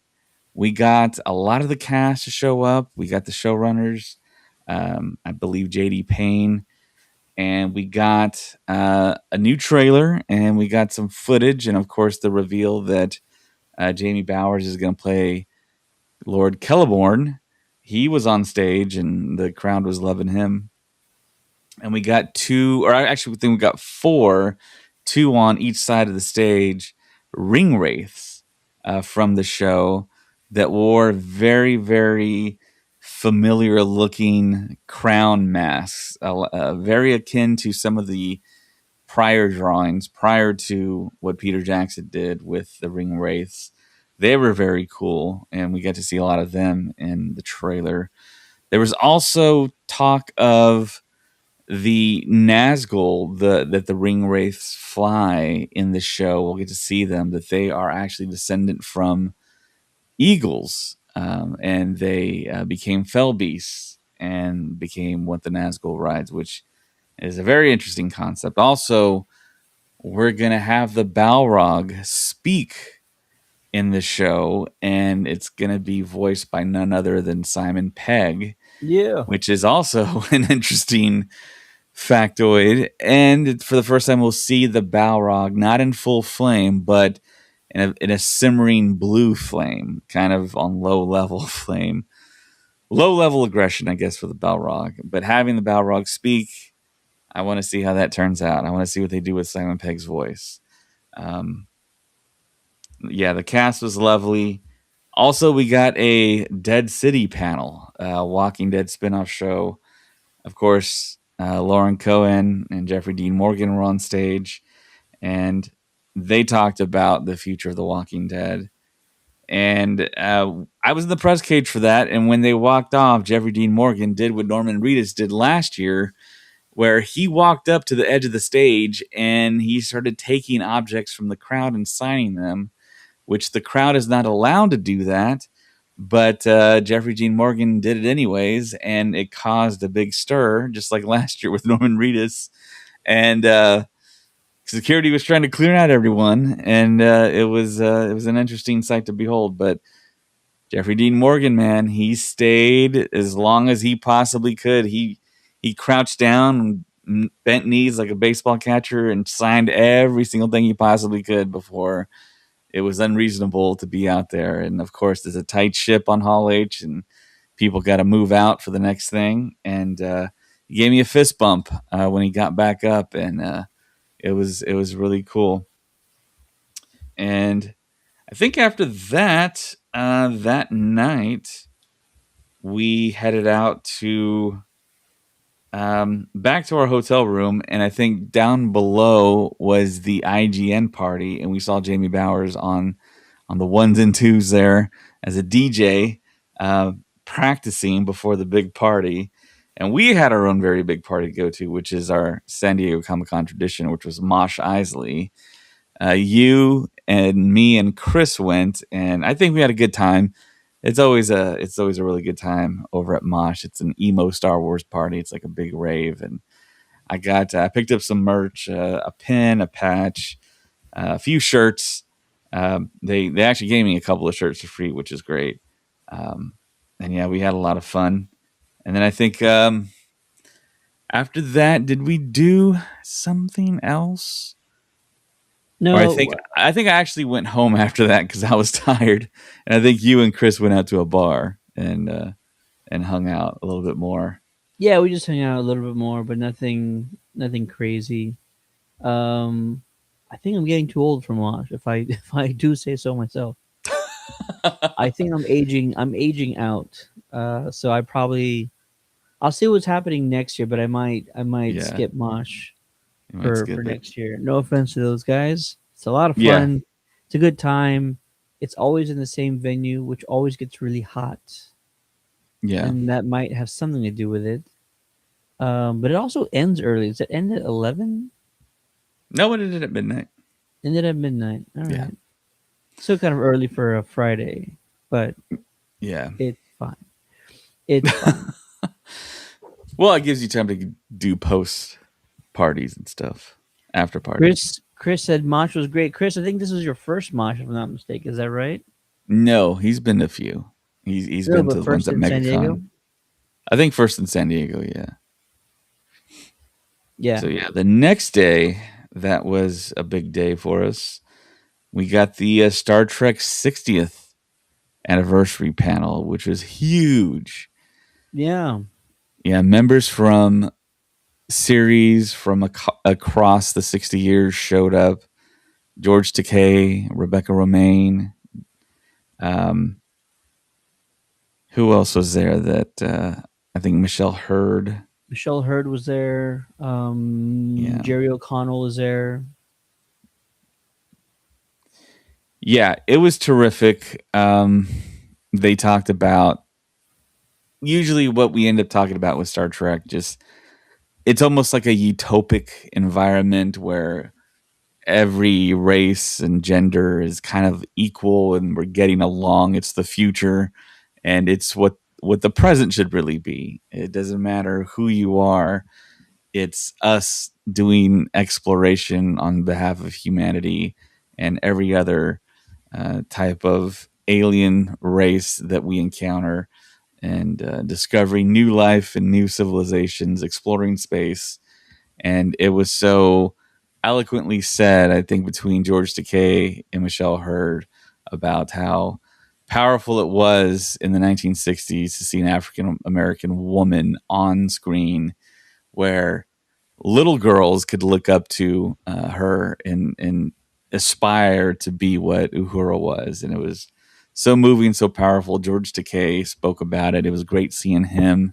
Of course, yeah, he's one of the original cast members. He's getting up there in age. Yep. Just to hear him speak, I can say that I saw him live at a Star Trek panel at SDCC.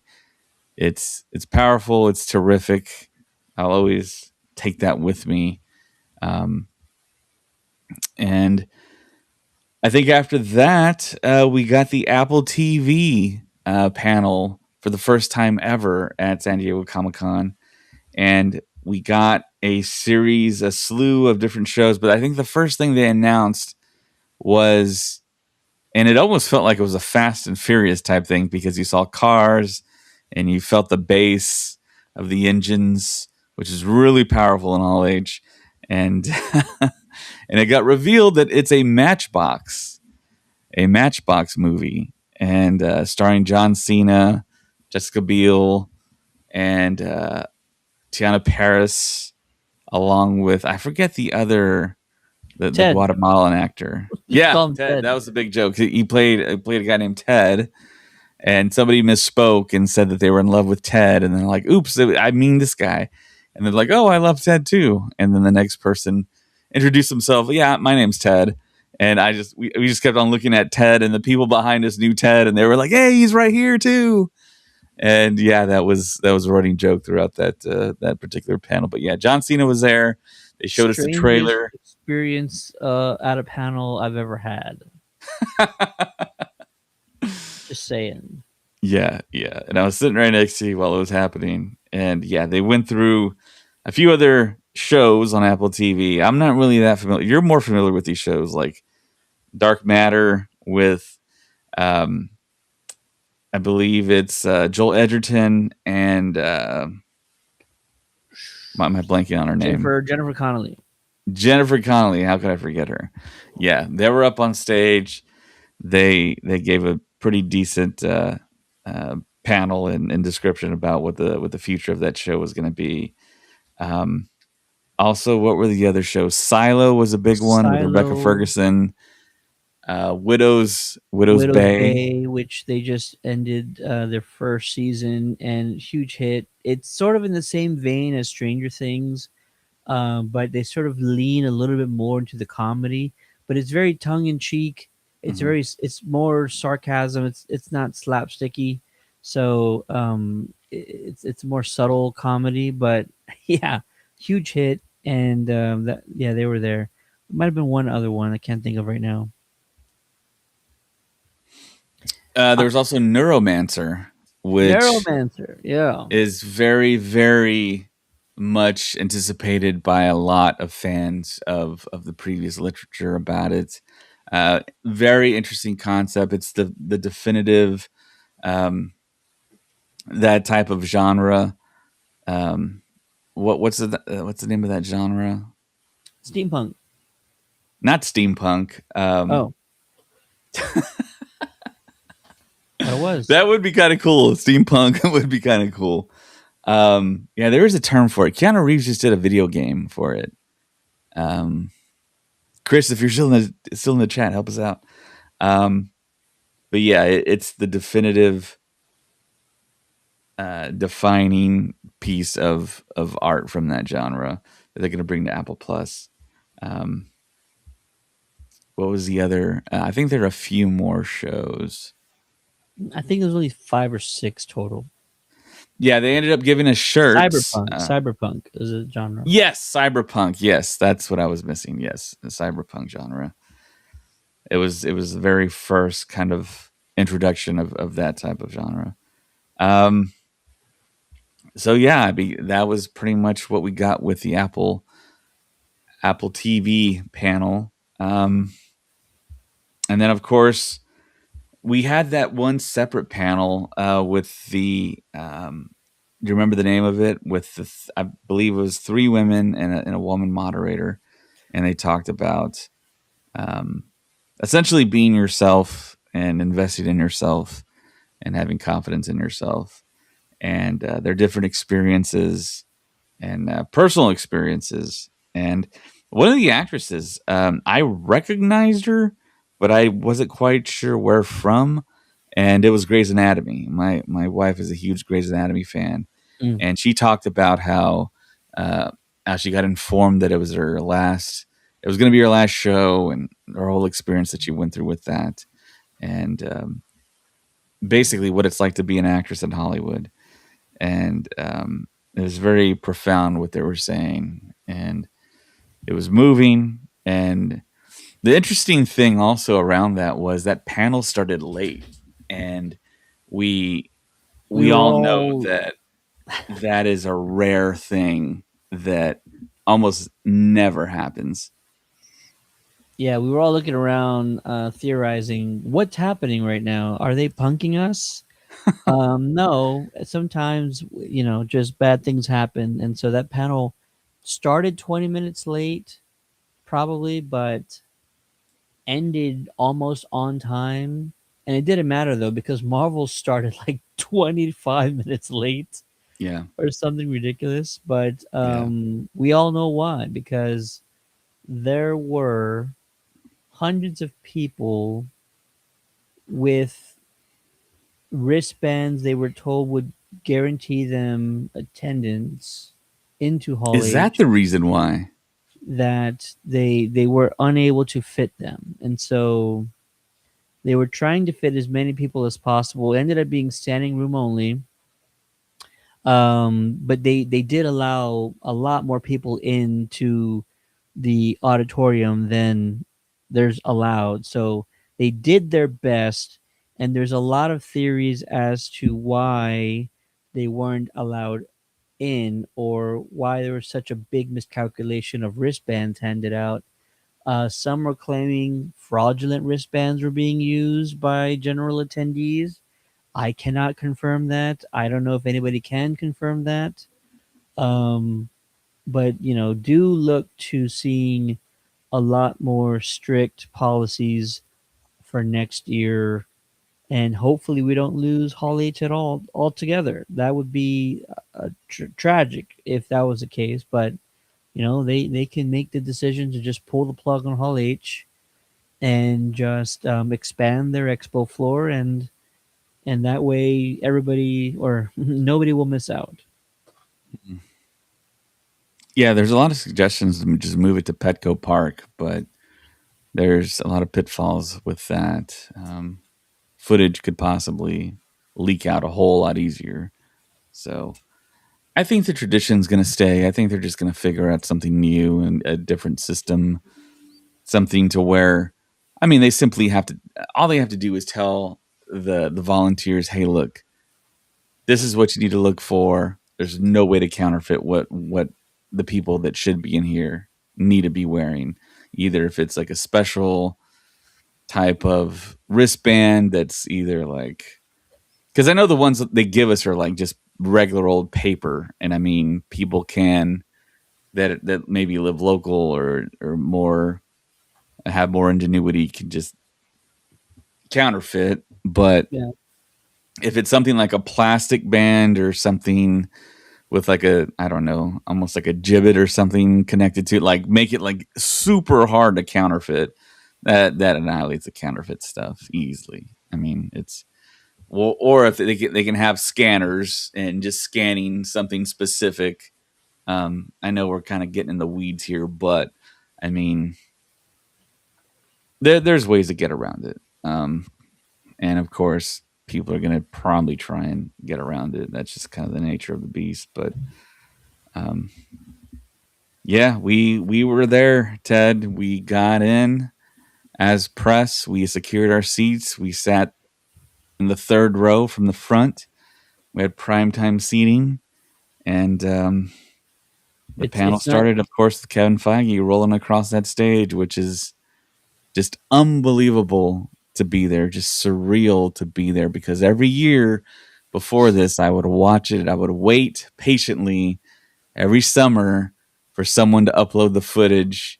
And this is what I was, this was my thing in the summertime, watching it on YouTube, analyzing it, watching it over and over and over and over again because it was just so fun, because it's so unique. And Kevin Feige is such a showman, and he said my phrase, give the people what they want. He said those words exactly. When he said it, I looked at everyone's like, I say that. And I was just so hyped because we all knew that there were so many reserved seats for everyone's family and friends that were going to show up on stage, more than there's ever been before, reportedly. And of course, yes, we got the big reveals all the way to the back of Hall H, where Anthony Russo said, I want to conjure the first row to the very last row and conjure up the stage there. And they did the big reveal of a big X stage and a big A stage. And you had Rebecca Romaine, Kelsey Grammer. Um, who else do we have? Anthony Mackie, Winston Duke. Um, I can show you. Give me a second here. okay. Yeah, a ton of people back there. Everyone was freaking out.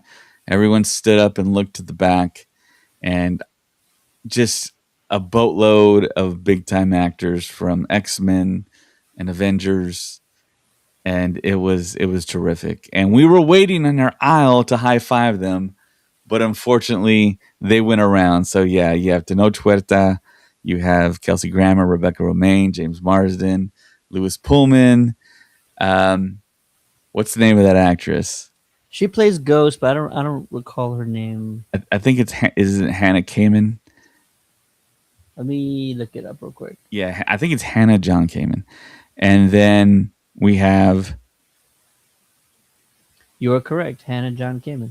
yeah, and then we have David Harbour, David who Harbour. didn't speak, I don't think, during this panel, which is a travesty. Like he's one of the funniest guys on There's that only so much time, stage. yeah. Yeah, totally get it. Only so much time and only so many microphones. And I will say, when Feige was teeing this up, this is also later, and we skipped a few things. We'll go back to it. Yeah. When he was teeing this up, I think I looked at you, and I also looked at my friend behind us, who's Mhm. been to Hall H with me before, and I'm like, oh, they're not about to do this, are they? And in my head, I was scrolling through like, how are they going to pull this off? I didn't know how they were going to pull it off, but this is exactly it. They built these stages behind the sound and video booths at the back of Hall H, and incredible that they were able to pull this off without really anybody knowing. Mhm. Just astonishing, really. And so they're, and this is the second group, which of course has Winston Duke, Letitia Wright, Paul Rudd, Anthony Paul Rudd, Mackie, Anthony Mackie, Simu Liu. Danny Ramirez. Mhm. Yeah. I don't think Anthony Mackie spoke either. I didn't hear Yeah. from Danny or Simu. So yeah, Paul Rudd spoke. very briefly he spoke. He sure did. Yeah. So these were the two stages at the back, and then they had the OG crew sort of at the front, and I have a photo somewhere here. Right. I mean, it was Yeah. Chris Evans, it was Haley Atwell, it was Robert Pedro Downey Pascal. Jr., it was Pedro Pascal, Yeah. and yeah, And RDJ wore a really nice custom embroidered in Latvian language blazer with a nice kind of stitched in portrait of Doom with like his like flaming mystical hands. It was pretty cool. And it's already been the code has been cracked as to what those words say in Latvian. And I think one of them says revenge and nothing too earth shattering on written on his jacket there, but yeah, there you can see it on his lapel, on his cuffs. So yeah, wild man. Robert Downey Jr. was right in front of us once again. I'm wondering now. I'm starting to sort of piece this together.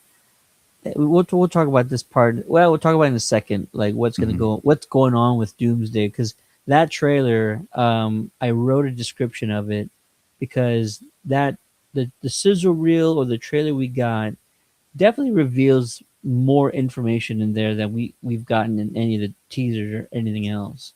So it's very exciting that they're starting to drop hints now. Yeah. But they gave out. You already showed the mask. They also gave out these posters, Hmm. incredible posters. with Doom on them, and you see the wrap around his arm. Um, there's now theories that his armor is built with magical pieces, that there Right. are emblems and things that add to his power and add to his strength. And so, yeah, this is all Right. Yeah. becoming very fascinating. For people that don't know what Doctor Doom is, the type of villain and his superpowers is that he's super smart, kind of like Reed Richards. But then again, he's a master of science, technology, just like Tony Stark, but also a master of the mystical arts, like Doctor Strange. So it's kind of like Mr. Fantastic, Tony Stark, and Doctor Strange all mixed into one guy. That's what he is. That's why he's so powerful. And his suit in the comics is kind of enchanted and gives him super strength as well. So that's probably what's going on in the movie. Because otherwise, he's just a normal human being with super intelligence. Yeah. And the very first announcement they gave us, which they did very well, lights go off. Feige's talking to, oh Josh my god, Horowitz from Josh the Happy Sad Horowitz, Confused podcast. which, like, it's not enough that he gets to do all the great interviews. Now he gets to be a part of Hall H. Come on now. Yeah. Um, and so they use him to announce Ryan Gosling as Ghost Rider, Sean Levy Hmm. directing, potentially writing. This duo now, I mean, if you watch Deadpool Wolverine, if you watched Ryan Reynolds did another movie on Netflix with Sean, and then Sean Yeah, Levy is the Adam also part. Project. The Adam Project's fantastic film that Sean directed, and then Sean's also from the Stranger Things creative team, He also so he directed Real directed Steel with Hugh Jackman. so many things. Yeah, he's just one of those guys. His films are always going to be adventurous. They're always going to be Hmm. fun. They're always going to be engaging. They're always going to be interesting. He's one of those guys that does not miss. And so now, he's doing the Starfighter Star Wars project with Gosling, and Yes. now they're going to be doing a Ghost Rider project with Marvel. And all I can say is I'm all for it. As long as Sean wants to keep doing these big IP projects and he keeps knocking them out of the park, I'm not going to complain. So I'm all for it. And Gosling, I like Gosling. I don't love him. I don't need him to be in everything, but like if these projects keep getting greenlit because he's in them, then sure, why not? Go for it. Yeah. Yeah. He was great recently this year in Project Hail Mary.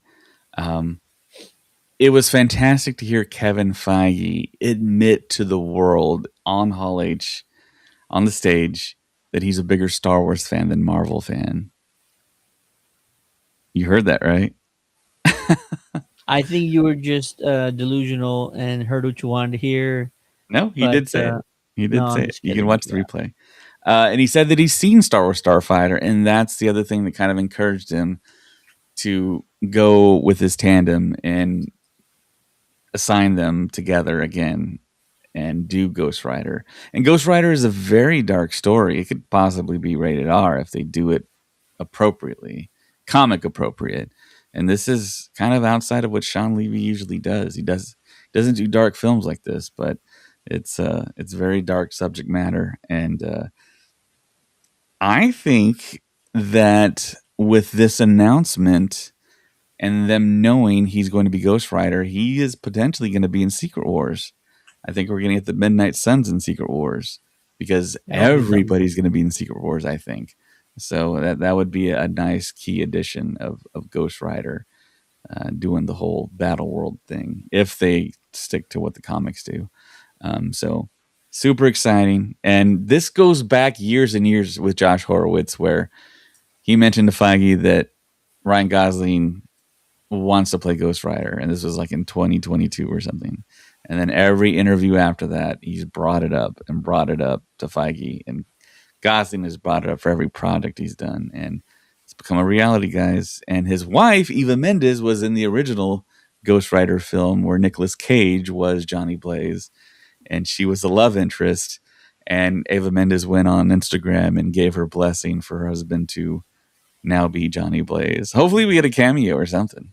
Yeah, can we bring back Ava Mendes? Like, no one's gonna complain about that. Let's go ahead, and I think they had a kid recently, and maybe she's Yeah. just taking care of the She's kid. quasi retired and she's doing like the stay at home mom type stuff. But I mean, she's still active on social media, so you can see her there. But she really doesn't have to work because Ryan's doing big movies and making lots of money. So they're in a great situation. This was sort of the second thing I believe that happened. Yes. We didn't get Tom and Zendaya. Very strange, but maybe Sony is really trying to like put a buffer between them and Marvel Studios.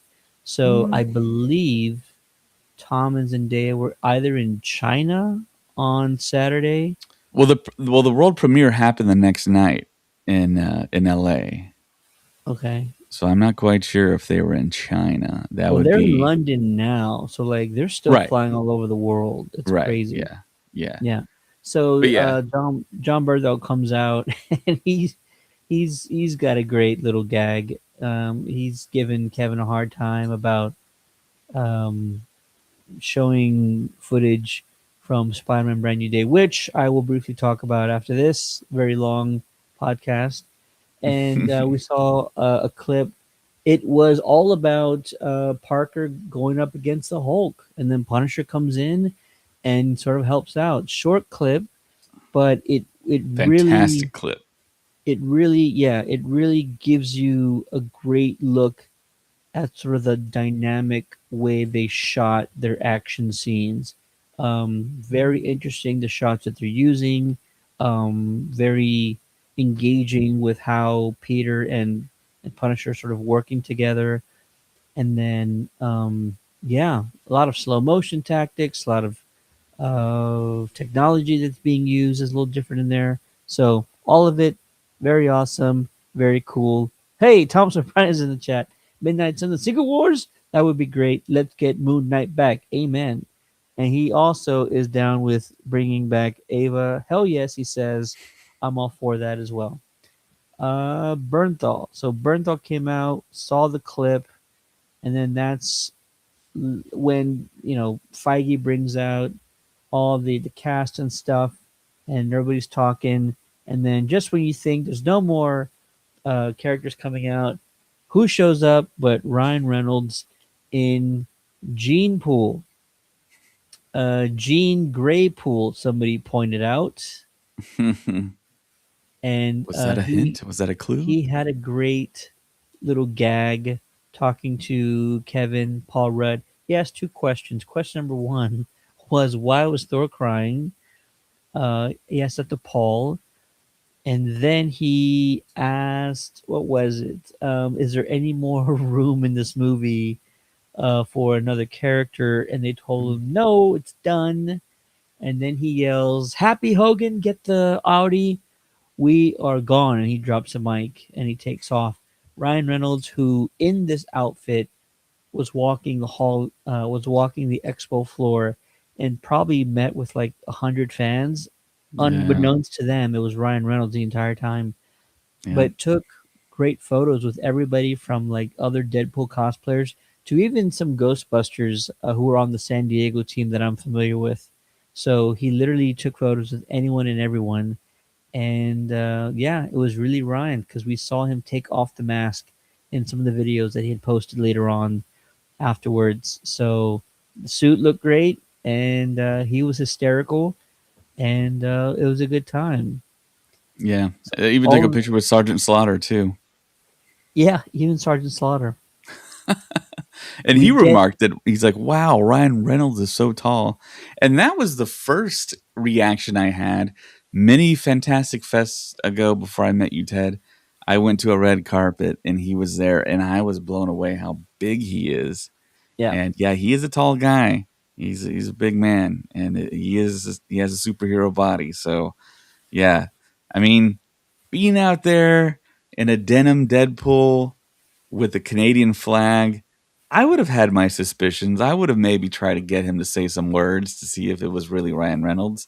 But so great that he did that. I love that so much when these celebrities, these mega celebrities, Peter Jackson did this once too. He went on the floor in a weird court jester clown costume, and Peter Jackson's like 5'2" tall. He's a very short guy.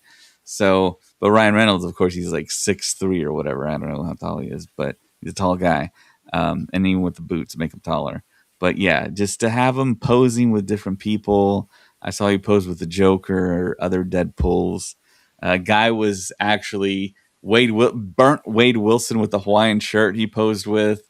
Just to see all those hardcore Deadpool cosplayers get the satisfaction that yes, I took the picture with Ryan Reynolds at SDCC on the show floor. What an amazing experience and picture they have and memory they have with that. I love that so much when these celebrities make that extra effort and do that thing. And it's surreal. It's a miracle. It's something you can't experience anywhere else, and I just Yeah. love it so much. I know Henry Cavill did it once. He surprised the Suicide Squad Yeah, at their signing once upon a time. I know that Mark Hamill's done it he was wearing a before. Guy Fawkes mask. That's right. Yeah, I know Mark Hamill's done it before. He wore a stormtrooper outfit. I think is what he wore. And yeah, and then Bryan Cranston wore his own realistic face, yeah. and we saw Um, a Heisenberg cosplayer in our hotel. Actually, it was pretty Thomas good. says, "What was I the only one confused about why he asked Paul Rudd specifically?" I was also confused about that. No idea why it was Paul. Um, I think he just likes to rag on Paul. It's the only thing I could come up with. And he says, "I know Marvel's always dropping us hints. You know what? Yeah, that could be a thing. It could be a Hmm. thing that he's either in that scene or he is familiar with the reasons behind Thor crying, which maybe we'll find out um, during Doomsday. But if not, definitely Secret Wars, or they might just drop it altogether. We might never know what the hell they're talking about. But Yeah, yeah, so we did get a trailer for Avengers Doomsday, and I'm gonna reread what I had wrote down as far as the description for said trailer. So the trailer opens up with, and you could probably find this somewhere online in a bad grainy footage, but this is exactly what happened. I saw a thing Uh, where somebody recreated it with AI, so it I'm looks sure, really good, but it's not I'm the actual sure, trailer. I'm sure it's already been done. Yep.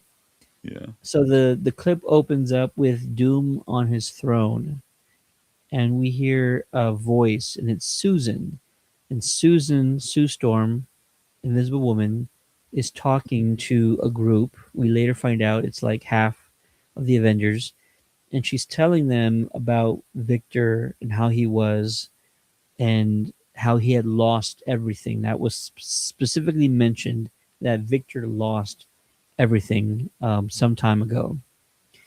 And then you hear Reed voice. You hear Mr. Fantastic talking to Doom, and he's like right in his face, and he's yelling, "Did you do this? Did you do this, Victor?" He says those two lines specifically, and he's right in his face. He's kind of like holding him, and so something extremely bad happens for why he's doing that. And then I wrote down that the next line, or the next sort of lines, is Doom just like making threats, open threats to people. And then you get that shot afterwards where Thor comes in with Stormbreaker, and he's aiming for the head like he's supposed to. But of course, we see that shot where Doom stops him with like two fingers.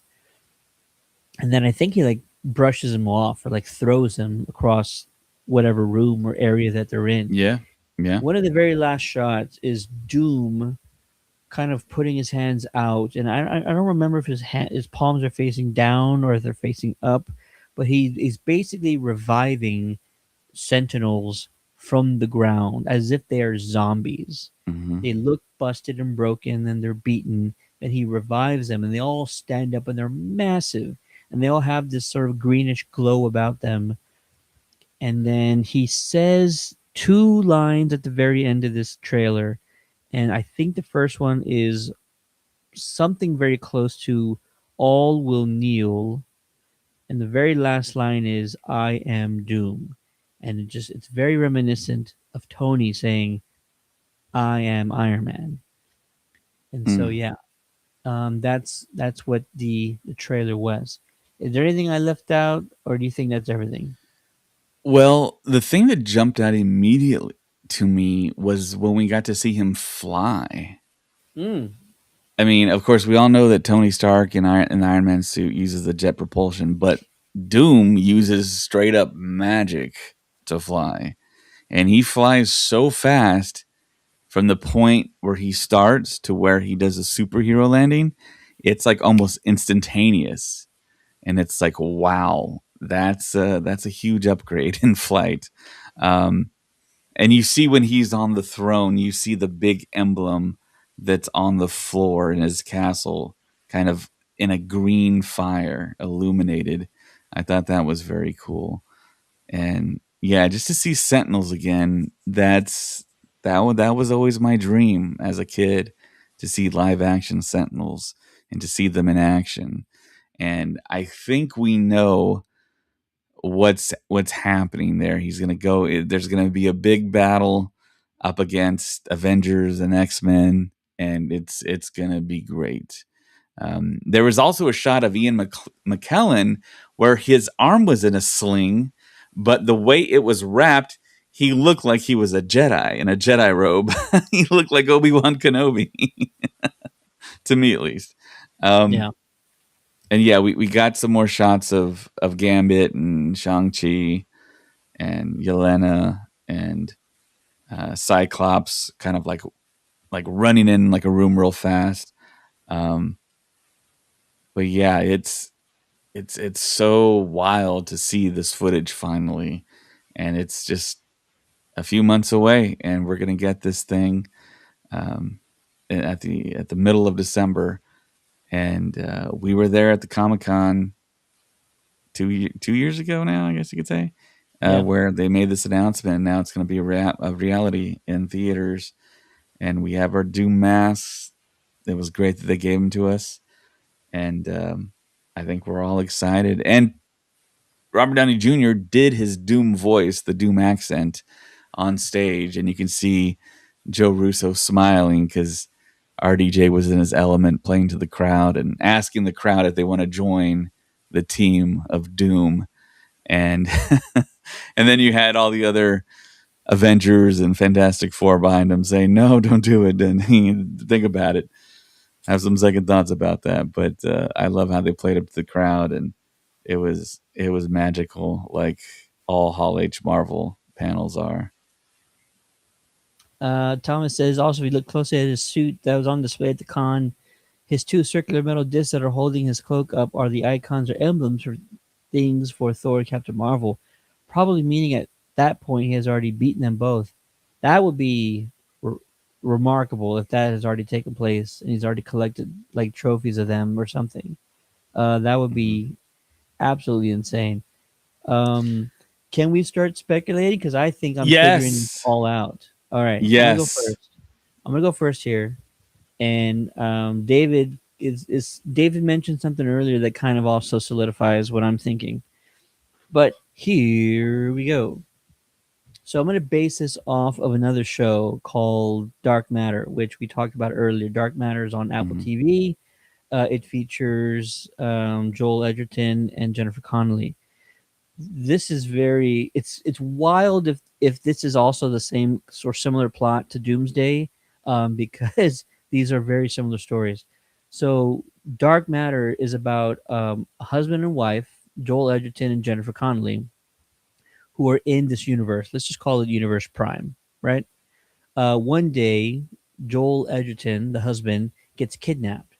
He gets kidnapped. He gets blindfolded. He gets woken up in a hospital, and he slowly over time is starting to realize his life is not the same anymore.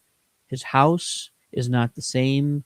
The people around him don't know him the same. They're in different roles in life. They're in different places in their own lives. We find out later on, and I apologize if I'm spoiling this, but this is season one, and now they're on season two. So season one, you guys had your chance.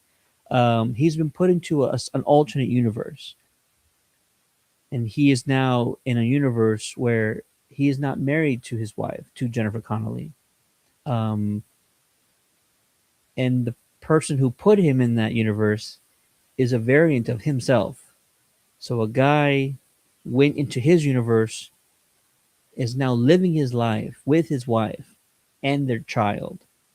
So this got me thinking because we also got the poster from like a week ago, right, of Doom. And Doom is looking at this mural and there's a woman and a child on it. And so in my head, I'm like, oh, okay, he's lost his family because that's probably a woman who he's in love with. That child is probably his. They are no longer around. He's going to blame the Avengers for it, and then he is going to wreak havoc. And if he can't have what he if he can't have what he wants, nobody can have what they want. That kind of a thing. And then David said something earlier about like, oh, you know what? The mask at the end of Fantastic Four is not the same mask that you're seeing behind me. The mask you see at the end of Fantastic Four is very sleek. This has more corners in it. This has rivets in it. So they're very different. Now that could just be an honest mistake, or what David was mentioning is maybe it's actually the Latvian witch, who we didn't know existed until Thursday at San Diego Comic Con. There's a female version of Doom, not like a female Doom, but there's a female accomplice of Doom, and that mask is very similar. What if Sue Storm is a variant of this Latvian witch? Because you see the child touching the face of this cloaked individual, and we're all thinking it's Doom, but um, maybe the reason why the child is so familiar with whoever he's touching, it's because that person looks like his mom. So Reed and Sue's child is actually touching the face of a variant of Sue Storm, and either in another universe or maybe from some other imaginable way, she is helping Doom on his mission to either get his family back or just take revenge out on those that caused his family to be gone in the first place. So yeah, that's what it kind of feels like. And now we know based on the trailer that was released at San Diego Comic Con that Reed and Sue and the rest of the Fantastic Four are familiar with Victor. He's from their universe, or they knew a version of Victor. Maybe their Victor wasn't as bad, but his variant had it a lot worse and now is seeking revenge. So that's what I'm thinking is that Doom's definitely either out with revenge or out to get his family back. He's willing to take anyone out in the process, and Sue might be either the Latvian witch or the woman he lost, or the child might be the child as well. Like in another universe, it's in one universe it's Reed and Sue and their child. In another universe, it's Sue and Victor and the same child. And so that's probably what this is all kind of coming towards. But very similar to Dark Matter, which is all about these two variants of the same man, both wanting to be in a universe where they're with said woman. Yeah, your thoughts? Yeah, I like that. That does give more depth and layer to it. But I think it's going to be a whole lot more simpler than that. Mm. And a lot of people aren't going to like this and they're going to roll their eyes at this. But I think Doomsday is going to be Infinity War 2.0. I think it's going to mirror a lot of the things that happened in Infinity War. I think Loki's going to die at the hands of our villain. He's going to die at the hands of Doom. He's going to take over as the teller of stories and holder of the tree of life and all that, a tree of timelines or whatever it's called. Um, and yeah, I think from all the incursions, Victor Von Doom's going to figure out, okay, um, why did my family die? It has to be because of these incursions I now know about. What was the the um, the sticking point? What was the change in my timeline to cause an incursion? He's going to find out about Steve Rogers and Peggy and the son they had, the kid they had, and then he's going to go after the kids because I think in the trailer he alludes to going after everyone's kid, going after Franklin, going after Steve Rogers' kid. And I think that's going to be the basis of the movie. And then that's when they're going to escape to the 616 and maybe go to the X-Men's timeline. And that's where they're going to meet up there. And it's essentially going to be, I think, that simple. And that's what Doomsday is. It's going to be very much like an Infinity War type film. And I think everybody pretty much dies again. I think that happens, and if you've read the comics, it leads to Secret Wars where they're essentially revived, a lot like the Sentinels we talked about in the Hall H trailer, where they're revived and brought back to life. And if you read the comic, you kind of know that they kind of serve Doom, and he has like this world called Battle World where they fight each other, and he's kind of like the king of that planet, um, or the emperor, or whatever you want to call it. And that's how we get to that state. And I do think that Deadpool will be in it. I think we'll get Deadpool, Wolverine, and some other surprises in this movie. And I think it's not just what we know is going to be in this film. And then I think Secret Wars is going to have even more characters. It's going to basically have everybody. That's what everybody's expecting. I think that's what they're going to give to us, and it's going to be glorious to see all the Hulks, the Red Hulk, Smart Hulk, Vicious Hulk, She Hulk, um, and you're going to see every character from across X-Men to Avengers to the Fantastic Four. I hope we get the Council of Reeds. We get John Krasinski back. We get Ian Gruffudd back. That would be awesome. Maybe even Jessica Alba. And you get to see variants. And then we see them all kind of remember who they are and team up against Doom in the end. But yeah, that's in Secret Wars. But in Doomsday, I think Doom is winning. I think it's going to end with a lot like how Thanos won in Infinity War. He's going to accomplish what he wants to accomplish, and we got to wait for Secret Wars, which will be another massive event. So Thomas says if Ted's theory is correct, they need to get back to the comics because Sue has been with Mr. Fantastic, Namor, and Doom. Sue be getting around. Yeah. And then he also says, what are the geeks' theory on the Doom Tony face? Another timeline only using the yeah, image of Tony's face to trick others into following. Any other theories?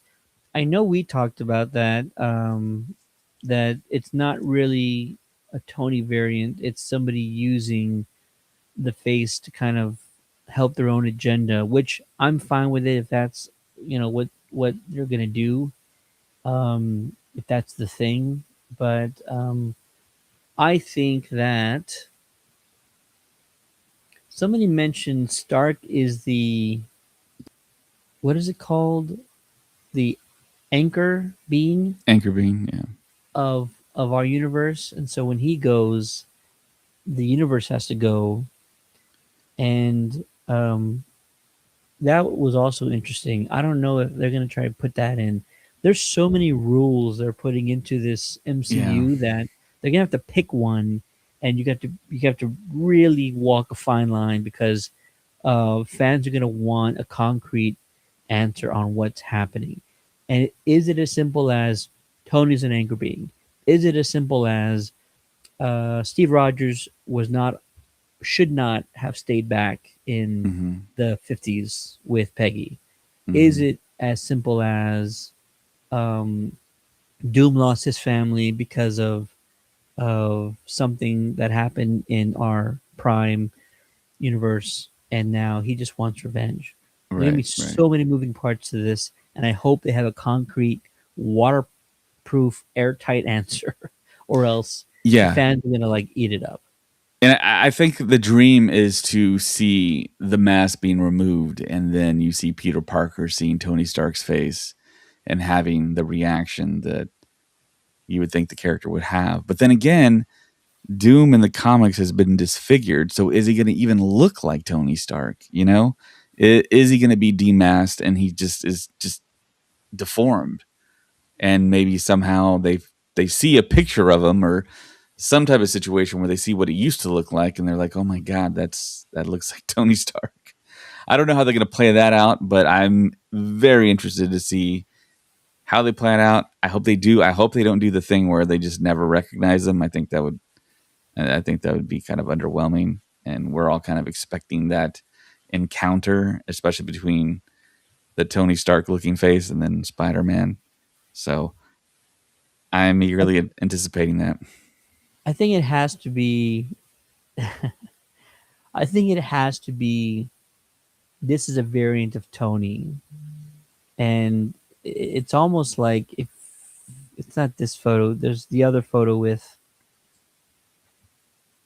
his shirt on under, and it's like that's very Iron Man esque. Ah, Like, the circle, yeah, on the yeah, like chest. his own little It's a nod back. generator, whatever it is, Yeah, arc in reactor. arc reactor. It's a nod to the arc reactor, but it's like a Doom version of the arc reactor. Yeah, yeah, and that's what I'm saying. It's kind of like Star Wars where it rhymes, it repeats, these things repeat themselves. So yeah, that's a very repeating type of motif, as George Lucas likes to say. Yeah. I So can I, see I it. think I think it has to be a Tony variant. Um and he's just completely out for revenge. There was also something else that somebody pointed out. I don't know if we can see it. Stand by, stand by, stand by, stand by. I don't know if I'm going to see it, but somebody mentioned, oh, it's too small to see, that there's something to the right of his hand, Hmm. of his right hand, Is that his that mask off? I think he has his mask off, but there's something on the tapestry that Oh. somebody had noticed, and I can't remember what it was. Mm, It's too hard to tell here. But this is the mother and the child that I was referring to earlier, yeah. and that might be also variants, or Sue just might be a variant, and she's a Latverian witch. I think it's very plausible, and it makes the most sense because that's why their son is so familiar with whoever has that mask off. Mm. Thomas says my theory is our timeline has two anchor beings, Jessica Alba and Eva Mendes, and we're back. I'm down. Let it happen. Make it happen, Captain. That's funny. All right. Yeah. All I know is I'm excited for. I mean, of course we're excited. It's an Avengers movie, but these are the same writers behind Winter Soldier, Infinity War, Endgame. They know what they're doing, Hmm. and so we just have to make sure they stick the landing and that they wrote an airtight story to go along with all this. But that's not even all that happened during that panel because all of that occurred. They walk off stage. Kevin comes back and says, "Oh, we got one more thing for you. Ryan Coogler, come on out." Coogler gets on the mic and he says, "We got Black Panther 3 coming out. We're going to do a time jump. And oh, the son of T'Challa is going to be played by a very well known actor. You know him from Alien Romulus, you know him from The Long Walk. He's one of my favorite new actors. I say new, but only because he hasn't been in a lot of big projects, um, only in the last couple of years. David Johnson. David Johnson, who I've reached out to on social media, and I told him how much I loved his performance in The Long Walk, and he responded with a lot of thanks and a lot of gratitude. And then we ran into him afterwards, and I told him, I said, David, you got this, man. This is all you. I'm so happy for you. And he had this look on his face like, you don't understand how much this means to me. So yeah, it's great to just tell him to his face that I know how talented you are and you absolutely are gonna crush this. And I just can't believe that they picked him because he's the perfect actor for this. I He didn't say a lot of words. He said the one thing that I think nobody expected. He said, "I'm not gonna do a lot of talking. I want the screen to do the talking." And everybody was like, "Oh shit! Exactly what we want to hear. We don't want a big talk. We want big game." And he's gonna blow people away. If you have not seen The Long Walk, it's on HBO Max, I believe, right now. Man, I might watch it It's tonight. a very dark premise, Yeah. um, but his performance in it is uh, one of my favorites in the last few years. As long as I can remember, I've not been blown away by a new face in a movie by a male actor. I say male actor because Indy Never Ready blew me away in Obsession, Hmm. and I was not shutting up about her since March, and then everybody saw the movie in May, and now everybody else won't shut up about Indy Never Ready. So yeah, there you go. He should have got more nominations for his performance. Just um, absolutely incredible. His what he did in that movie. Tom says on his outfit, left arm, Doom has a piece of fabric on his bicep, which many are speculating belonged to his wife. Mm. Absolutely, I wholeheartedly agree. This is either revenge for Doom Yeah. for his wife and child either being like eradicated or murdered or lost for some reason, or he's trying to replace them. Yeah. So one of those things is trying to happening. He's trying to replace his lost family, or he's out for revenge because he lost his family. And Sue and Reed Richards are very aware of that. So um, yeah, can't wait for that trailer to get released officially, so that we can speculate even more. And Tom says this is why Marvel is the best. Their casting is phenomenal. Yes, especially Mahershala Ali, who still does not have his Blade film, but that's neither here nor there. After You 7 years. in a lot of ways, this was a very different Marvel Hall H panel where Mhm. it was a different attempt for them. We're so used to show us the next phase, show us the next two phases, show us what movie you're about to announce or the next movie you're announcing. There was no new movie announcements. Well, Ghost Rider. Okay, I'll give you that one. Black No Panther 3. phases. Say it again. Black Panther 3. We knew that was already on the books. We knew Denzel was also attached to it. We knew Coogler was going to do it, but kind of very different. Not worse, not better, but different. We're so used to the multiple phases. We're going Yeah, the into big this timelines. Yeah. big timelines. Here are all the shows we're working on. No show announcements in this one. Strictly film, and it's just the ones we know: Black Panther 3, Doomsday, Brand New Day, and then one new movie, Ghost Rider, with casting. David Johnson and Ryan Gosling.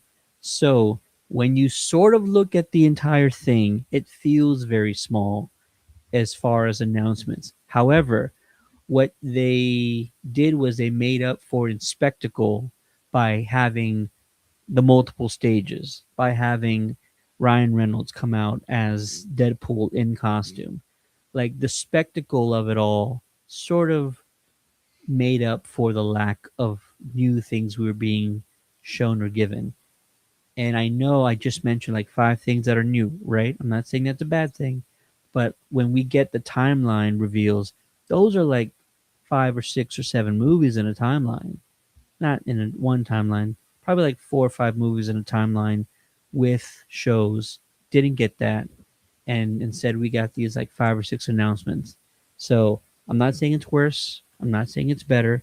Very different from Marvel, but I appreciate the effort. I appreciate the showmanship. It's what I've been begging DC to do And Star Wars. since 20 what 18, maybe Yeah. the last time they ever showed up to Hall H. I might be wrong on that, but it's probably around there. So yeah, um, that's all DC has to do. James, if you don't have anything new to announce, bring Clayface, folks. Show Robert Pattinson on the screen. Aren't we getting a Penguin season two? Let's show um Carl, what's his face? Colin Farrell. Colin Farrell. Talk to him. We know we're getting what other DC projects is out. You know, Lanterns could have been a part of that, but it's okay that it wasn't because it's on HBO Max. Um, You bring the Superman cast. yeah, Superman, Man of Tomorrow Man of cast. Tomorrow is going to happen. Could have brought Celebrate, the suit, the Lex suit that he wears to fight him. celebrate David Cornsweat. I mean, not everybody is sold on this guy, so Hmm. bring him out, show him off. He is leading your entire universe. You have to do these things because the marketing and the narrative not being controlled well is always been one of the weakest things about Warner Brothers. They do not know how to control the narrative, and the narrative gets controlled for them, and it's always it's not always worked in their favor. So control the narrative. If you don't have a lot to announce, neither did Marvel. They did not have a lot to announce, so they made it a spectacle. Make it a spectacle. Announce what you can. Celebrate what you've achieved so far. You know what I mean? And give the fans something to be excited about. But instead, it's just kind of same old, same old. And I And you cannot figure with them believe, having James Gunn, it would be different, but no. yeah, I cannot believe now it's we're 3 years in that we've had James at the helm, Man, it's been that and long. Wow. yeah, and still nothing's changed. Mm, Nothing has changed. mm, mm, mm. Wild. Anything about Black Panther 3 or this announcement, the time jump, Son of T'Challa, anything like that? Um, yeah, that is interesting. There's a time jump. He's Toussaint is grown. Prince Toussaint. Um, yeah, that is super interesting. And I want to point out that this is about quality over quantity, clearly. And we're going to get some quality films. They're going to be spaced out evenly. There's, I think there was a lot of behind the scenes stuff with Marvel that Kevin Feige, for whatever reason, whoever decided this at the top, not to give Kevin Feige full control of everything. He didn't. He didn't have full control of the TV side again. And that was a whole saga back in the day, and it became something new again. But yeah, he did reference X-Men 97, the second season, which is doing well. I've yet to watch any episodes, but I hear it's great. And I think one of the very first things he talked about on stage was the re-release of Avengers Endgame Encore, and they showed a really cool sizzle reel type trailer for it. It's going to play in Infinity Vision. That's the new standard for showing Avengers films, kind of like THX for Star Wars. Um, and yeah, that's going to drop. And he didn't clarify if there's going to be any extra scenes or connective tissue to Doomsday. That's always been the rumor that we're going to get something connected to Doomsday. But he You're talking didn't about say anything Endgame, about right? that. What's that? I thought you're talking about Endgame, right? I thought he Yeah, did. Endgame Encore. He made it seem like we're just gonna get the same old movie back in theaters to get us No, it will have an exclusive look at Doomsday. So we right an don't exclusive look, we but no like extra parts of the movie because that was a rumor for a long time where we were gonna get like a little extra flavor of Latveria or Doom or something in there. But it's probably going to be the footage that we just saw at Hall H. And that's not a bad thing. Everybody else gets to see it eventually, so I'm okay with that, but it's probably going to be yeah, something similar to that. yeah, I wonder and how far is Endgame behind Avatar in the box office? This is just a way to try and I thought surpass about that them. too. Yeah, it's going to add to its Uh, box office. It might catch up to it with this Doomsday kind of sneak peek because everyone's going to want to see it. That wasn't at Hall H, Disney especially. doesn't care. They're like, let them fight. We're the ones still making all the money. Oh my gosh, that's like Godzilla and King Kong. Let them fight. Yeah. Yeah. Thomas says I heard next year's Comic Con, Colin Farrell's gonna walk the floor in penguin cosplay. That'd be incredible. And gonna be kind of weird that the time jump, the other actors won't age at all to include T'Challa's mother. Well, I thought about that too. They will have them in there, but they will give them makeup to age them. Mm. Um, I think that David Johnson can pass for what, 25, 26. Yeah, and we found out he was 32. Yeah. He's really 32, but he can pass for like mid 20s, Yeah, he can be and younger. he was probably like 6 or 7 years old at the end of Black Panther 2. So let's just say 2 decades passed. So you're gonna put makeup on the other actors to age them up like 20 years, around there, right? Not exact, but around there. So Right. I think that's the thing that's gonna happen. All right, that was a very long, thorough. I know a few other things happen, but we'll, we'll, we'll recap other stuff maybe when we get Colin on. Um, Final thing is a quick non spoiler reaction to Spider Man Brand New Day. I was at the fan event earlier today, and so here's sort of my take on it. And let's see. Yeah, I'm gonna say this is probably my second favorite of the Tom Holland movies for sure. I think No Way Home. It's hard. It's gonna be hard to pass No Way Home. Then it's Brand New Day. Then it's Far From Home, and then it's Homecoming, which I know it's good, but it's my least of all of them. This film has the most emotional engagement in it. There's a lot of little plot twists throughout the film that are great. Um, I think there are some things that fans will see coming, but there are also other things that they like to kind of tease the fans about. And for me, I was very surprised that these elements showed up in the film. And so these are going to be very vague things. But let's just say there are aspects of Peter Parker's life that you know you're not sure if you're focused on those things, those elements, but they turn out to be really big components of this film and this storyline. So it's great. You will be the most emotionally invested in this one.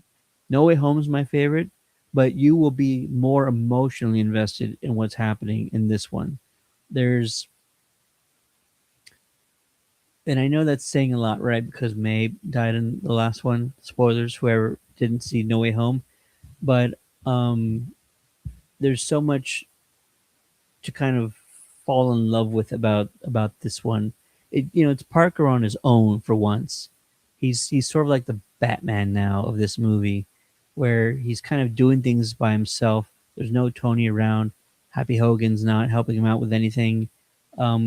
Nobody knows who he is, so he really is by himself, and he's trying to fight crime by himself. And he's working on his suit. He's working on his tech. Everything is a solo thing.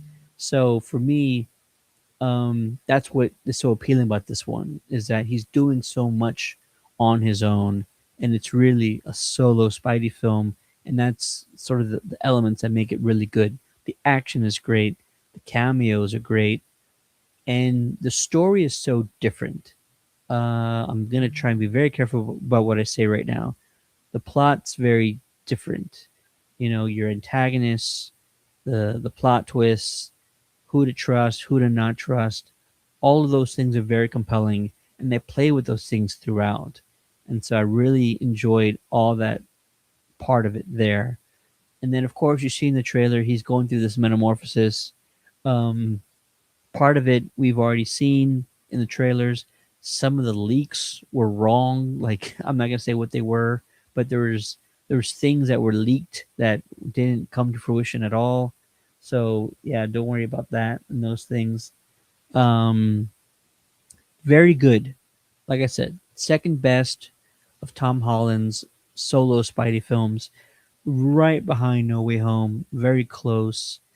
There is a short post credit scene at the very end, and I think a lot of fans are unsure about what it means. I think once we know more about Doomsday, or kind of what my theory is, I think it makes sense. I think it makes more sense. So if you watch the end credit scene, you're like, what was that about? You're going to have to kind of think outside the box, think about what it could mean in relation to either Doomsday or Secret Wars, and then you might be able to start putting the pieces together. For me, I think there was only one thing it could have been, but it's very sort of out there theory wise. But yeah, Brand New Day, very good, great action, great story. Also loved the music behind this one. I think this is also a Giacchino project. So I love the music in this film, and all of it's great. Choreography's great. Special effects are great. I love Hulk in this one. This is the best Hulk has been in how many years? Yeah, it's been a long time since I really loved Hulk. And Punisher, I was hoping he wasn't going to be just a throwaway cameo. Turns out he wasn't. He was actually very useful in this one. He's utilized throughout, and he's extremely um, important in the plot in the final act, and so all that stuff's very good. Go check it out. I loved it. Family loved it, and you should go watch it too. Spider-Man: Brand New Day in theaters starting now because it's Thursday all across the country. Let's see here. Frank needs his own movie. So he did get his own movie, didn't he? He got his own movie on Disney Plus. It was the Punisher special, what do they call them, presentation. Have I seen it? No, I haven't. I'm sorry, Frank. I have been very busy in the last few months and haven't had a chance to see it. Without spoiling anything, if you're a fan of old Spider-Man movies, you will catch a few awesome throwbacks for sure. Yeah, you know what? You are correct. There is a lot of goodness that ties back to older films. Even his suit is like an amalgamation of Maguire and Garfield's suit. It's sort of sort of like a merge of the two in that regard. So yeah, I think it's really good. I think there's something in it for everybody. I wish there was one more post credit scene. It's like, come on, this is the last one before Endgame. Sorry, this is the last one before Doomsday. You could give us like one more thing, one more Doom tease, something like that, something, anything. But yeah, go check it out. Spider-Man: Brand New Day, fantastic, and that'll do it for us. It's extremely late, but I think the both of us are still on California time, so it makes perfect sense. Um, we have a lot coming up very soon. We're going to be in Frisco, Texas, not this weekend, but the following weekend for Rebel Scum Con, which is a fantastic sort of small and intimate Star Wars event. If you have not been to a convention before, this is sort of one of the ones you want to go to because it's a lot easier to manage because it's in a smaller space. But you still have a lot of great names that are going to be there. Bryce Dallas Howard, John Boyega, for example. And that's going to be in Frisco, Texas. For more information, go to Rebel Scum Con on social media or Google them. And then a lot more events coming up after that. Be sure to follow us for more information on a lot of things that are taking place. And we will keep you guys informed with future advanced screening releases. We just released tickets for Mutiny, starring Jason Statham. Tickets for San Antonio and the Houston premiere are now out on our website at countdowncitygeeks.com. But I will warn you, we may have already sold out in either one or both cities. But if you want to double check, go to the contest page of our website at countdowncitygeeks.com. Dave, you guys got anything coming up on Star Wars stuff? Just talking about the recent news, bleeding edge news, anything that drops, we'll be sure to cover it. I know we haven't dropped a podcast in a while. A couple of podcasts I think have been done. We just haven't released them yet on Spotify and Apple and all those platforms. But yeah, we are trucking along, and the Lucas Museum will be opening up here shortly, and we'll have a few people there at the Lucas Museum before it opens to the public at private parties. So look out for that coverage at Star Wars Stuff Podcast. There you go. Thanks to everybody who joined us in the chat. Chris, Thomas, shout out to Colin who was supposed to be here today, but he didn't make it. So we'll probably have him on for a future show and get his thoughts on his second trip out to Comic Con. And we'll probably recap on a few other things that we might have missed. And trying to think if we'll do a giveaway. We'll probably do something Comic Con related as a giveaway here pretty soon. But for the Countdown City Geeks, my name is Ted, aka Steady. Thanks for following along. Be sure to check back out because we have more interviews, more video clips from panels, the posts from Comic Con. So anything you might have missed, we're going to be posting a lot of stuff here this week. So go check it out, and also go check out Dave Lozano and on the Star Wars Stuff podcast for all the stuff that they're doing. And that'll do it, guys. Have a great night. Thanks for watching, and peace out. There's me behind James Marsden.